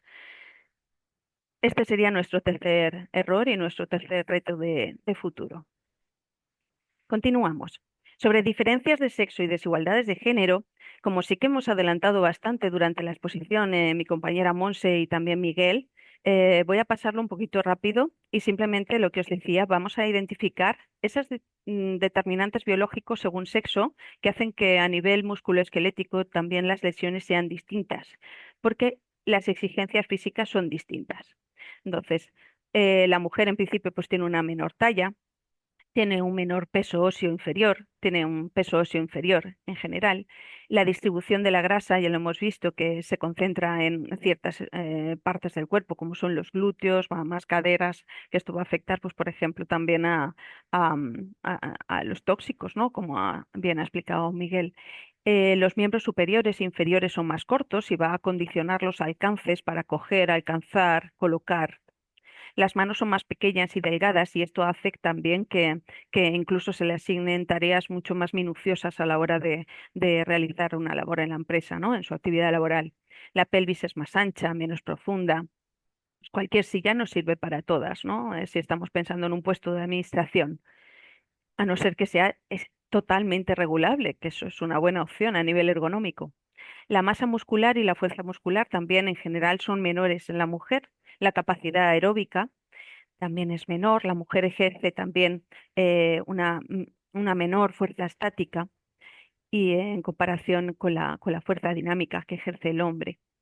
Y el desarrollo del ciclo menstrual pues, va a condicionar mucho la capacidad, ¿no? Físico y postural de la mujer. Este sería un mini resumen a nivel de determinantes biológicos que van a condicionar la exposición a factores de riesgo ergonómicos. Y enlazando con la exposición de Miguel en relación a los datos antropométricos, a nivel ergonómico sí que quería añadir un dato únicamente. Y es que en España nos estamos basando en datos de población trabajadora española, en base a un estudio que aunque sea del 99, está basado en datos del 96. O sea, en 2025 nos estamos basando en datos del 96. Esto necesita ya una actualización urgente. Desde el Grupo de Trabajo de Trastornos Musculoesqueléticos, en el que participo dentro de la Comisión Nacional, sí que nos estamos centrando en este punto y pretendemos desarrollar la acción. A ver si falta algo de financiación, pero estoy segura que esto se ha convertido ya en una necesidad y se va a desarrollar en los próximos años. Así es que, nada, cuando esté os mantendremos informados. Como reto de futuro necesitamos actualizar esos datos y necesitamos también pues, que esto se tenga en cuenta con la población actual de hombres y mujeres como población ocupada. Y como dato así significativo también, fijaros, para que comparéis, lo tengo aquí anotado, en 1996 la tasa de ocupación femenina era del 27% y la de hombres de un 54%. Había un desfase ahí de 27 puntos. En 2022 la diferencia se ha reducido a 10 puntos, o sea que estamos utilizando datos percentiles de corte basados prácticamente en hombres. Y con eso estamos haciendo las evaluaciones de riesgo ergonómicas también, para definir ángulos y, bueno, posiciones. Seguimos. Como determinantes sociales, sí que es importantísimo destacar estas diferencias en las condiciones de trabajo y condiciones de empleo que van a hacer que las mujeres sufran esas desigualdades en su puesto de trabajo en comparación con los hombres. El tipo de tareas asignadas a las mujeres es distinto muchas veces, aunque tenga esa misma denominación, se llamen igual. La antigüedad en el puesto, las mujeres tienden a pasar mucho más tiempo en el mismo puesto de trabajo, no cambian, siguen expuestas a la misma actividad laboral. Y el hombre pues tiende más a, tal vez pues, por la promoción interna, las posibilidades que tiene, ¿no? De ir promocionando. Los tiempos de recuperación físico y mental también son diferentes entre hombres y mujeres, y aquí es donde entran las responsabilidades familiares. Imaginaros una persona cuidadora en su ámbito laboral, cuidadora de personas o de niños, ancianos, y que luego dentro de o sea, fuera de su jornada laboral sigue cuidando a su madre, sigue cuidando a su padre, sigue cuidando a sus hijos. Pues esto que se traduce en una falta de descanso físico y postural, ¿m? Y una acumulación continua. Las condiciones de empleo también pues son diferentes, influyen directamente en la intensidad, la duración, la frecuencia, el esfuerzo físico y postural, afectando de forma desigual a las trabajadoras. Esto lo vamos a ver con dos ejemplos que os voy a mostrar a continuación. Y parece que la percepción al dolor también difiere entre hombres y mujeres y que las mujeres perciben, tienen una sensación de dolor más evidente, o al menos la manifiestan más. Veamos esos dos ejemplos que os decía. Aquí tenemos el ejemplo de una trabajadora cuidadora en una residencia de personas mayores. Esta mujer es cuidadora en su turno de mañana y durante ese turno realiza actividades como movilización, transferencias, duchas, vestido, desvestido, alimentación, traslados, cambio de pañales, acompañamientos, bueno, todo eso de lunes a viernes, en su turno de mañana de 8 horas. Lo que pasa por la mañana es que se acumula una cantidad de tareas impresionantes, ¿no? A nivel físico y postural. Y además se acumulan estas tareas y se reduce la posibilidad de uso de equipos, porque la tiene una compañera, lo están utilizando, la han pasado a la planta de abajo, bueno, y al final las grúas, por ejemplo, pues no sabes nunca dónde está. Sin embargo, su compañero hombre, cuidador también, trabaja en jornada nocturna. Él pasa la jornada sentado durante bastante rato y aprovecha para realizar tareas con el ordenador, colabora con la coordinadora, hace un apoyo administrativo y también realiza paseos de control, ayuda en caso de necesidades médicas, reparte la medicación y hace acompañamientos al baño para los usuarios más autónomos. Lo peor de esta situación, ¿qué pasa? Pues que la mujer en este caso no opta a este turno nocturno porque tiene necesidades de conciliación familiar y no puede trabajar en el horario nocturno o no quiere, ¿vale? O no se ha conseguido repartir esas tareas fuera de la jornada laboral. Aquí ya vemos una desigualdad importante en base a esta variable. Veamos el segundo. El caso de una técnico administrativo con reducción de jornada. Ella trabaja en el mismo sitio que su compañero hombre que no tiene reducción de jornada. ¿Qué sucede? Que nunca le han reducido la carga de trabajo. Sí que se redujo la jornada y el salario, claro, en proporción, pero nunca le han reducido la carga de trabajo. Esto significa que cuando ella entra no tiene tiempo de descanso. ¿Mm? Entra más tarde y se marcha pues a la misma hora, pero no tiene descansos. Su compañero trabaja a buen ritmo, pero sufre los agobios y no sufre los agobios ni el estrés que sufre su compañera. Aquí las condiciones de trabajo son distintas y la organización del trabajo también. Y hay una desigualdad evidente a nivel psicosocial en esa exposición. Además, aquí sumamos que esa tensión muscular lo que hace es agravar considerablemente los problemas musculoesqueléticos que pueda sufrir la trabajadora, sobre todo por la tensión muscular que provoca tensión en cuello, hombros y espalda dorsal. Bueno, con estos dos casos lo que os queríamos mostrar es que el nivel de esfuerzo físico y postural es totalmente distinto y que las tareas desarrolladas en la jornada diaria habitual son diferentes, al igual que las exigencias físicas y posturales. Y en consecuencia, también los trastornos musculoesqueléticos que pueda sufrir una mujer, la mujer y el hombre. Veamos, bueno, os he puesto aquí una frase muy significativa de una investigadora canadiense muy buena, con muy buena calidad en sus trabajos, que es Karen Messing, y ella siempre destaca esta frase: entramos en bucle, la mujer sin riesgos, y si tiene daños es a consecuencia de su edad, menopausia o su imaginación. El día que esto lo oigáis de alguien, decirle que eso no es así, ¿vale? Esto no es cierto. Y eso es lo que promulga Karen Messing y critica este tipo de afirmaciones y se trabaja en investigación para evitar esto.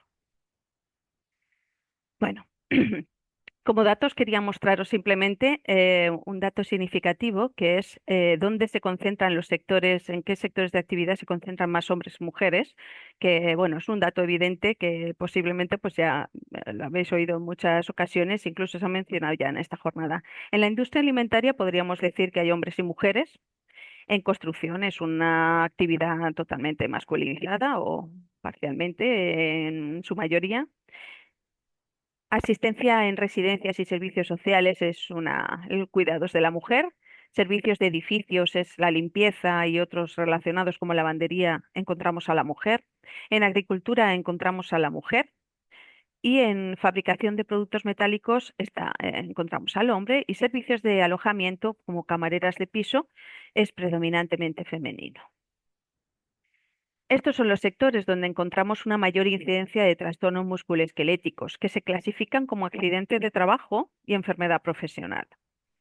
Y aquí tenéis algunos datos, pues que, por ejemplo, accidentes de trabajo por sobreesfuerzo, que podría ser una lumbalgia que se produce en un momento puntual, predomina más en hombres y afecta más a la espalda, pero sin embargo las enfermedades profesionales que se producen por la acumulación de exposiciones día a día las sufren por igual hombres y mujeres. Pero, por ejemplo, en la mano muñeca afecta más a las mujeres, que estaría más relacionado con los movimientos repetidos, y en codo afecta más a los hombres, que podría estar más relacionado con posturas forzadas y mantenidas. O sea que aquí ya vemos también ese reparto desigual. 2 Eh, minutitos, María José. Venga, vamos allá. Bueno, para terminar, y sí que voy en tiempo, os planteo aquí las acciones que nos consta que están realizando las empresas para evidenciar y decir que están actuando en ergonomía con perspectiva de género. Pues, por ejemplo, acciones concretas: buscar ropa adaptada a las medidas antropométricas de hombres y mujeres, ¿no? De mujeres y sobre todo de embarazadas. Vale. También buscan proveedores de EPIs, de guantes, manoplas, calzado principalmente, que se ajuste al tallaje de la mujer. Crean vestuarios, lavabos, aseos, duchas para mujeres que se encuentran en producción, ¿no? Es un derecho evidente. Aumentar la protección de las mujeres en situación de embarazo y de lactancia, y con adaptaciones de puesto, aunque prácticamente tienden a forzar o como que interesa más iniciar la prestación por riesgo en lugar de adaptar el puesto, y así, pues bueno, se evitan esa adaptación. Y crear una sala de lactancia, por ejemplo, en producción, para extraer la leche materna, guardarla en una nevera, etcétera. Bueno, esto os lo dejo aquí, os lo lanzo con la idea de que le deis una vuelta si veis que estas acciones que realizan las empresas son suficientes para integrar la perspectiva de género en la ergonomía laboral, y si realmente sirven y tienen utilidad preventiva en salud laboral. O sea, actuamos sobre origen y eliminamos el riesgo. Venga. Y por último, para terminar la exposición y como claves en la ergonomía con perspectiva de género, queremos destacar estas ideas. Mirad, necesitamos para conseguir que esto sea una afirmación y que realmente la ergonomía, tal y como recoge su concepto, tenga integrada la perspectiva de género, queremos disponer de datos antropométricos que sean actuales y reales. De España, a ser posible, no de Alemania, que son bastante más altas y más altos.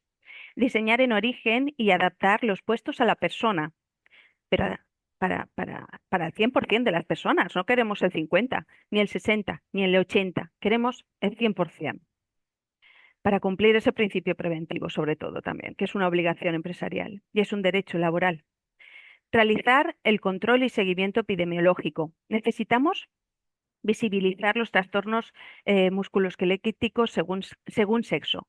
Y para eso también desde el grupo de trabajo que os comentaba estamos intentando incorporar algunos ítems en algunas encuestas, ¿no? Delta y, y PROS, donde se registran los accidentes de trabajo y las enfermedades profesionales, ítems específicos que nos permitan esta identificación, ¿no? Y poder actuar. También con la vigilancia a la salud de los servicios de prevención debería de ser una manera, ¿no?, de identificar esto y actuar también desde las empresas. Facilitar la adopción de medidas de conciliación, pero para hombres y mujeres, para evitar lo que le pasaba a estas trabajadoras, ¿no? A la cuidadora y también a la cuidadora de sus hijos, que se reduce la jornada, pero trabaja igual que su compañero a jornada completa, pero cobra menos. Conectar el desarrollo y el plan de igualdad con la prevención de riesgos laborales y con recursos humanos para que lo tengan en cuenta, porque es una necesidad. Y desarrollar metodologías participativas de evaluación de riesgos y de identificación de factores de riesgos que cuenten realmente con sus protagonistas, con hombres y mujeres que desarrollan el puesto de trabajo a diario y que al fin y al cabo tenemos diferentes condiciones porque no se asignan igual las tareas y por otras muchas variables que hemos comentado durante esta exposición y durante esta tarde. Y con esto, pues bueno, yo solamente puedo agradecer y, y despedirme en la jornada y nada, gracias por escuchar y un abrazo a todas. Muchas gracias, María José, por ilustrarnos, ¿no?, con ejemplos tan claros y tan prácticos que muchas veces es lo que necesitamos, ¿no?, para entender realmente las problemáticas. Y bueno, mientras estabais interviniendo, gracias a Miguel, Monse y María José por haberos también ajustado al tiempo. Y mientras estabais interviniendo, yo no sé si vosotros tenéis acceso a donde vienen las preguntas y las respuestas. Yo he ido recopilando las que han ido apareciendo y ahora invitamos también al resto de personas que están hoy con nosotras en este seminario a que puedan seguir haciéndolas. Vamos a hacer una primera ronda. Monse, os las leo a las tres y os doy la palabra. Monse, como te he dicho antes, tras tu exposición se han acumulado dos preguntas. ¿Cada cuánto tiempo ha de realizarse la encuesta de riesgos psicosociales y si es obligatoria o no? Periodicidad y si es vinculante, si es obligatoria o no. Miguel, la pregunta que te he transmitido al hilo de toda esa falta de análisis, ¿no?, sobre los riesgos químicos sobre la salud de las mujeres, ¿cómo se podía determinar o cómo se había determinado que un producto químico presentaba riesgos para el desarrollo correcto del embarazo? Y para María José, tienes también dos preguntas muy concretas. Para aquellas personas a las que se les certifica algún tipo de incapacidad, ¿es obligatorio por parte de la empresa la adaptación del puesto de trabajo? Esto está relacionado, bueno, pues tangencialmente, ¿no?, con tu exposición, pero también forma parte. Y otra pregunta también un poquito tangencial a tu exposición, que está relacionada con el tema de la valoración de los puestos de trabajo. No basta con realizar la descripción de un puesto de trabajo, sino que hay que describir cada puesto de acuerdo con la persona que lo realiza. ¿Es eso correcto? Yo también recuerdo a las personas participantes que en el seminario número 7 de este ciclo de seminarios, que pronto estarán colgados en la web, se abordó específicamente el tema de la discriminación laboral a partir de la clasificación de los puestos de trabajo, que quizás esa pregunta se puede también contestar ahí. Y sin más os doy la palabra. ¿Queréis contestar en el mismo orden? Y así dejamos que María José beba agua. Vale. Perfecto. Venga, pues Gracias. Monse. Corrido un poco. Bueno, verdad, sí, yo voy a contestar a las dos preguntas a la misma vez porque están muy relacionadas. Es decir, ¿existe obligación de evaluar los riesgos psicosociales? Sí, ¿vale? Independientemente de la actividad, del sector, independientemente de cualquier otro aspecto, la Ley de Prevención de Riesgos Laborales obliga a evaluar todas las condiciones de trabajo. Su artículo 4 define lo que es una condición de trabajo y ahí se incluyen no solamente las instalaciones, los equipos, la maquinaria, las sustancias químicas, sino también cómo se organiza y cómo se realiza el trabajo. O sea, también la organización del trabajo, por lo tanto, que hemos dicho que es el origen de los riesgos psicosociales. Existe obligación. Claro, en esa misma pregunta dicen, claro, es que dicen que eso hay que, como, no sé si decía, como contratarlo aparte. Pues eso hay que hablarlo con el servicio de prevención y posiblemente cuando estamos hablando de evaluaciones de riesgo específicas, ya sean de evaluaciones de riesgos ergonómicos o psicosociales, pues posiblemente eso no entrará en el concierto con todas las actuaciones generales del servicio de prevención, ¿vale? Pero eso no es el criterio para determinar de que no se deben hacer esas evaluaciones de riesgo, sino que la ley obliga, ¿vale? Y en cuanto a la periodicidad, ¿vale? A ver, aquí estamos también hablando, yo creo que a lo largo de las intervenciones está claro que tenemos que cambiar mucho cómo miramos la prevención de riesgos laborales y cómo es la gestión preventiva dentro de las empresas, ¿no? Pasar ya de cumplir el meramente trámite que establecido por la ley, de que es tener la documentación, por si acaso viene la inspección de trabajo y me pilla, tenemos que pasar de esto y verdaderamente evaluar las condiciones de trabajo para mejorarlas. Por lo tanto, la ley sí que dice, y el reglamento de servicio de prevención, que habla, pero sobre todo de la evaluación de riesgos inicial, habla de que se deberá de actualizar y modificar la evaluación de riesgos de cuando se ocurran daños o cuando cambian las condiciones iniciales en las que se produjo esa evaluación de riesgos, porque se introduce una nueva tecnología, un nuevo equipo, se introduce un nuevo trabajador, etcétera, ¿no?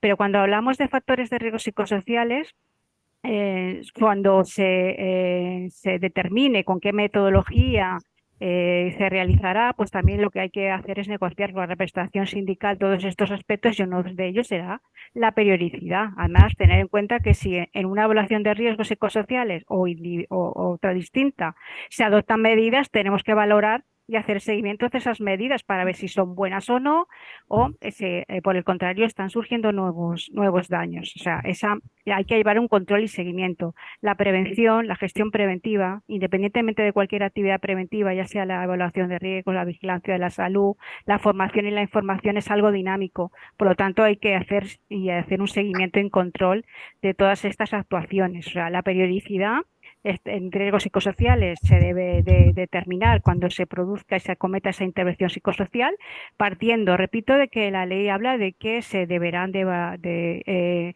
actualizar y modificar cuando se produzcan daños o cuando se produzcan cambios en el puesto de trabajo y en las condiciones iniciales en las que ésta se llevó a cabo. Gracias. Miguel, ¿quieres continuar con tu pregunta? Sí, sí. A ver, hay una primera cuestión que me surge con la pregunta o que me resulta interesante y es que cuando hablamos de sexo, género y agentes químicos, normalmente todos pensamos en embarazo y lactancia.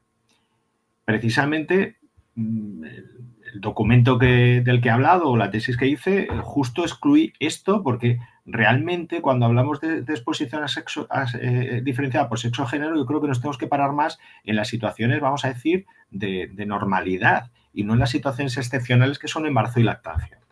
Por otro lado, otra de las cosas que me parece interesante reflexionar sobre ellos es que nosotros tenemos en el cuerpo legislativo embarazo y lactancia recogido desde la ley Benot, hace 150 años, la ley Dato, hace 125.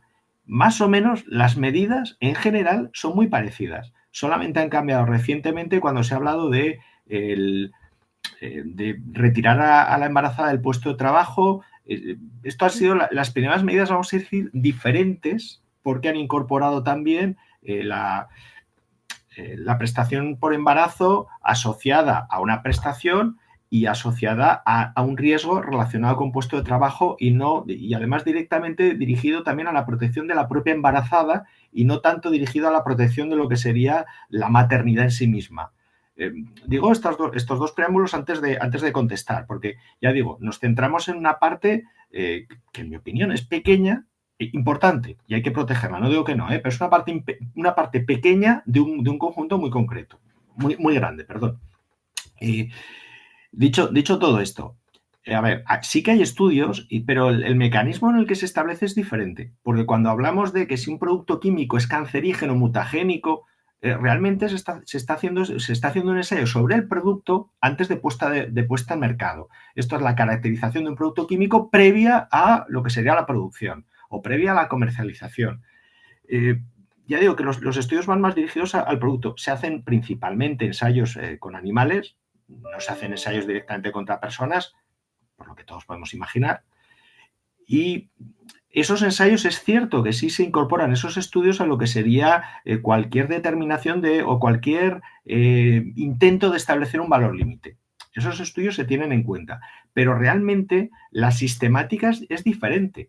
Cuando hablamos de teratogenidad o de mutagenicidad, lo que estamos haciendo es ensayar la sustancia. Cuando estamos hablando de los datos de partida para establecer valores límite, lo que estamos haciendo es ensayos sobre trabajadores expuestos a un producto. Por eso digo que hay una diferencia importante. Y realmente en los ensayos que se hacen sobre trabajadores expuestos a un producto, pues nos encontramos una serie de fallas que son las que he relatado. Sí que se tienen, o sea, sí que se hacen ensayos y sí que se tienen en cuenta para establecer mutagenidad, que entiendo que estará la pregunta, pero no es la misma línea. Y además, insisto, estamos hablando, cuando pensamos en embarazo y lactancia, de una parte pequeña y nos estamos dejando el mar, que es el resto de mujeres no embarazadas que van a trabajar todos los días. Bueno, ya digo que traté de huir. De hecho, el objetivo de la tesis, el objetivo del libro que he nombrado, no aparece embarazo de lactancia. Hombre, sí aparece, pero no es el objetivo principal, ni mucho menos. No sé si con esto contesto a lo que habían preguntado, espero que sí. Pues creo que sí, porque de hecho te lo están reconociendo en las preguntas y respuestas lo acertado de tu puntualización. O sea que Gracias. gracias, Miguel, por la aclaración. Ujú. María José, ¿quieres terminar? Bueno, María José, te añado una pregunta que ha aparecido, que es si podrías explicar un poco más en detalle la acción de conectar el desarrollo del plan de igualdad con la prevención de riesgos laborales y recursos humanos. Si quieres añadir unas Gracias. pinceladas, tiempo tenemos. Gracias. Vale, sí. Bueno, sobre esta última, si queréis, se la paso a mi compañera Monse, porque ella es o sea, hemos trabajado juntas un curso de formación y un proyecto y creo que ella va a hilarlo mejor para terminar. Y en mi caso, a ver, tenía una primera pregunta sobre incapacidad permanente y adaptación del puesto de trabajo. Las empresas sí tienen la obligación, de hecho, está en la Ley de Prevención de Riesgos Laborales y está en el Estatuto de los Trabajadores. Es una obligación la adaptación del puesto. Claro, mucho antes que recurrir al despido, ¿no? Por ineptitud sobrevenida. Esa sería la opción. Entonces, la ley de prevención es obligatorio, sí, es una obligación, se ha de hacer y es un proceso difícil. Es un proceso difícil porque las empresas en muchas ocasiones, o bien porque sea una empresa muy pequeña, que eso sí que podría ser, estaría muy justificado, que no tuviera otro puesto en el que el trabajador o la trabajadora pudiera desempeñar, sí que se pasa esa fase de despido y de ineptitud, pero sí existe esa posibilidad de adaptación y se puede hacer. E incluso se puede contratar a otras personas que ocupen esa y desarrollen esa otra parte del trabajo que no puede hacer esta persona, organizar el trabajo de cualquier manera que se pueda distribuir entre las personas que trabajan allí. O sea que es una obligación y se debe de hacer. En el caso único en el que no existiera posibilidad es cuando al final acaban en esa opción de despido por ineptitud sobrevenida. Y, pero claro, eso sería en el caso de que nunca existiera, no hubiera otro puesto de trabajo posible en esa empresa. Siempre esa sería la siguiente opción. Y respecto a la siguiente pregunta sobre sobre descripción del puesto de trabajo. Decía la compañera que si había que hacer una descripción teniendo en cuenta a cada persona. A ver, en principio, lo que tenemos que hacer, y por lo que venía esta afirmación, era porque cuando el personal técnico del servicio de prevención acude a la empresa, en muchas ocasiones va a visitar un puesto de trabajo y va a observar un puesto de trabajo en el que ni siquiera tiene una descripción previa, sino que en ese momento quien informa es el responsable de la sección o, o a lo mejor un trabajador que le dice, sí, pregúntale a esta persona, y es a esa persona la que observa. ¿Vale? Eso no es una buena toma de datos para una identificación real de las condiciones de trabajo, del puesto de trabajo. Hemos definido puesto de trabajo, o al menos lo hemos intentado adelantar, lo que es un puesto de trabajo, y un puesto de trabajo es un conjunto, ¿no? De actividades que desarrolla un conjunto de personas, no una única que voy a observar este día y en ese momento puntual haciendo X tareas. Eso no es una descripción. Entonces, lo ideal y lo que proponemos desde Comisiones Obreras es, y para eso hemos desarrollado también el método Ergopar, es aplicar una descripción de calidad, que tenga en cuenta la opinión de las personas implicadas en prevención de riesgos laborales en la empresa, y ahí está la propia persona que desarrolla ese trabajo y también su representación legal en la empresa, su delegado o su delegada de prevención. Y entre todos, con el técnico en prevención, con el comité de seguridad de salud si lo hay, todos ellos desarrollan esa actividad de descriptiva, teniendo en cuenta la opinión de todos y de todas. Y ahí ha de estar la mujer, porque si solamente le preguntamos a hombres, estamos de nuevo haciendo como un mini estudio, pero solamente pregunto a los hombres, ¿no? Tenemos que estar y debemos de ser representativas. Entonces, esa descripción no es hacer una descripción de puesto de trabajo físico, no, es el concepto de puesto de trabajo. No vemos espacio por espacio, vemos el conjunto y tenemos que saber si lo desempeñan 20 personas de 30 años, hombres, o si lo desempeña un grupo mucho más heterogéneo, ¿no? Que no sea así, para poder elegir a esa muestra que queremos observar y de la que queremos obtener información real y válida.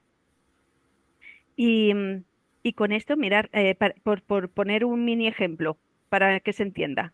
Un puesto de limpieza puede llamarse puesto de limpieza, pero en el puesto de limpieza hay un grupo de personas que desarrollan la limpieza de zonas comunes en una oficina, ¿vale? En una industria. Y esas zonas comunes son oficinas y pasillos y escaleras y acceso principal. Otro grupo de personas que realiza una limpieza de la zona de producción y son otras personas.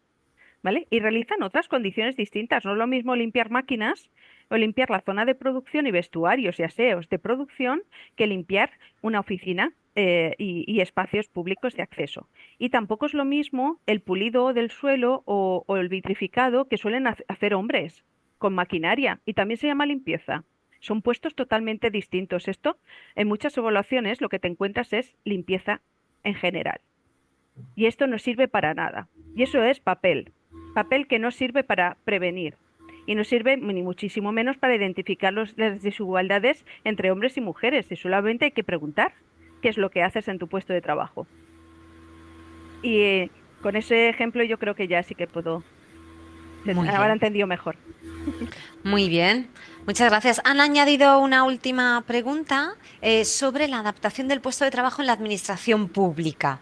Sobre todo en el caso, sí, esto es muy específico, es de una federación en concreto, en el caso de no ser personal indefinido, ¿es de obligación por parte de la administración? Esa es la pregunta que no sé si podéis responder, y si no, pasaría a otra pregunta que hay acumulada, es la palabra a Eva, que cerrará el seminario, y es cómo podemos acceder a la presentación de la jornada. Hola. Yo quería comentarte si contestábamos a la del plan de igualdad, ¿cómo, no? Ah, es verdad, se le había, perdón, es verdad, se había quedado esa pregunta ahí, la La de cómo es, conexión del plan de igualdad con prevención de riesgos laborales. quedan 6 minutos, si podéis que en 2. Sí, no, nosotras, bueno, nosotras no, ya el objetivo de un plan de igualdad es identificar desigualdades, ¿no?, en los diferentes ámbitos de una organización empresarial, ¿no? Nosotros pensamos, y de hecho así lo recoge el Real Decreto 901/2020, creo, incorpora la prevención de riesgos laborales como una de las materias a analizar, a diagnosticar y a proponer medidas preventivas, ¿no? Nosotros entendemos que desde el plan de igualdad lo que se debe de acometer es ver cómo se están realizando las diferentes actividades preventivas y si se están realizando con perspectiva de género. ¿no? Por ejemplo, en las evaluaciones de riesgo, pues algo muy relacionado con lo que ha hablado María José y lo que habéis preguntado, ¿no? ¿Cómo se realizan esas evaluaciones de riesgos? Si se evalúan los puestos ocupados por mujeres, si se priorizan los riesgos que desempeñan las mujeres, con qué metodologías, si tienen perspectiva de género, etcétera, ¿no? Pues en la vigilancia de la salud lo mismo, si se analizan las estadísticas de siniestralidad o de daños con perspectiva de género, etcétera. Nosotros pensamos que el plan de igualdad, y así lo dice la norma, se debe tener también como una materia a tratar la gestión de la prevención de riesgos laborales, ¿no? Eso fue un poco así en cortito, podríamos profundizar mucho más. Como dice María José, tenemos un curso para eso, ¿eh? Y un proyecto de la Fundación de Prevención de Riesgos Laborales para este año también, ¿no? Pero, pues eso, que la prevención de riesgos laborales se deben incluir en los planes de igualdad, ¿vale? En los diagnósticos y en la adopción de medidas preventivas. Y no sé qué si era la última pregunta, no sé. Había una pregunta, era Ah, que sí, que sí, si se tenía que adaptar un puesto de trabajo en función de alguna situación contractual. No tiene nada que ver una no tiene situación nada que ver. contractual, si un puesto de trabajo de adaptarse sin más. Ya está. Y ya No, está, independientemente de si pues es ya está. la administración pública o la empresa privada y dependiendo también del tipo de contrato. Ujú. Mirar, en ese sentido, por ejemplo, hay una sentencia de camareras de pisos, si creo recordar, en la que se había denunciado la empresa porque únicamente se había evaluado la evaluación ergonómica de las camareras de pisos que eran fijas y se había dejado aparte a las que un contrato temporal que contratan en determinadas circunstancias de mayor carga de trabajo, como verano, vacaciones, etcétera, ¿no? Y ahí la sentencia es clara, ¿no? Se ve el tipo de contrato no es un criterio para su exclusión. Ujú. Pues muchas Bien, gracias a las tres, Miguel, Monse y María José. Eva, todo tuyo. Sí, gracias a vosotros. yo quería agradeceros vuestras exposiciones y bueno, también la magnífica moderación de Ofelia y haber tenido la verdad que un cierre de esta sexta edición con un tema tan interesante que la verdad es que nos deja con mucho de lo que seguir hablando. Y bueno, igualmente dar las gracias a las asistentes a estos 10 seminarios de los que ha costado este último ciclo y bueno, que esperamos que haya sido de vuestro interés y que nos sigamos encontrando en las próximas ediciones. Y bueno, como comentaba Jorge al inicio del seminario, bueno, los próximos meses seguiremos haciendo desde la escuela más actividades y jornadas. Y bueno, nuestra intención era profundizar en los temas que ha comentado, ¿no? El de empleo del hogar, la prostitución y mujer y gobernanza. Bueno, toda esta información nos la iremos enviando cuando tengamos más concretadas las fechas. Y bueno, que respecto a los vídeos de los seminarios, en unos días los colgaremos en el canal de YouTube de la Escuela de Relaciones Laborales. Y bueno, no me queda más que reiteraros nuestro más sincero agradecimiento por la participación y asistencia a este ciclo, que realmente ha sido un placer y bueno, que esperemos encontrarnos nuevamente. Muy bien. Gracias, Gracias, gracias, Gracias a gracias. Eva. vosotros. Muchísimas Gracias a Hasta gracias. vosotras. luego. Gracias. Hasta Chao. luego. Venga.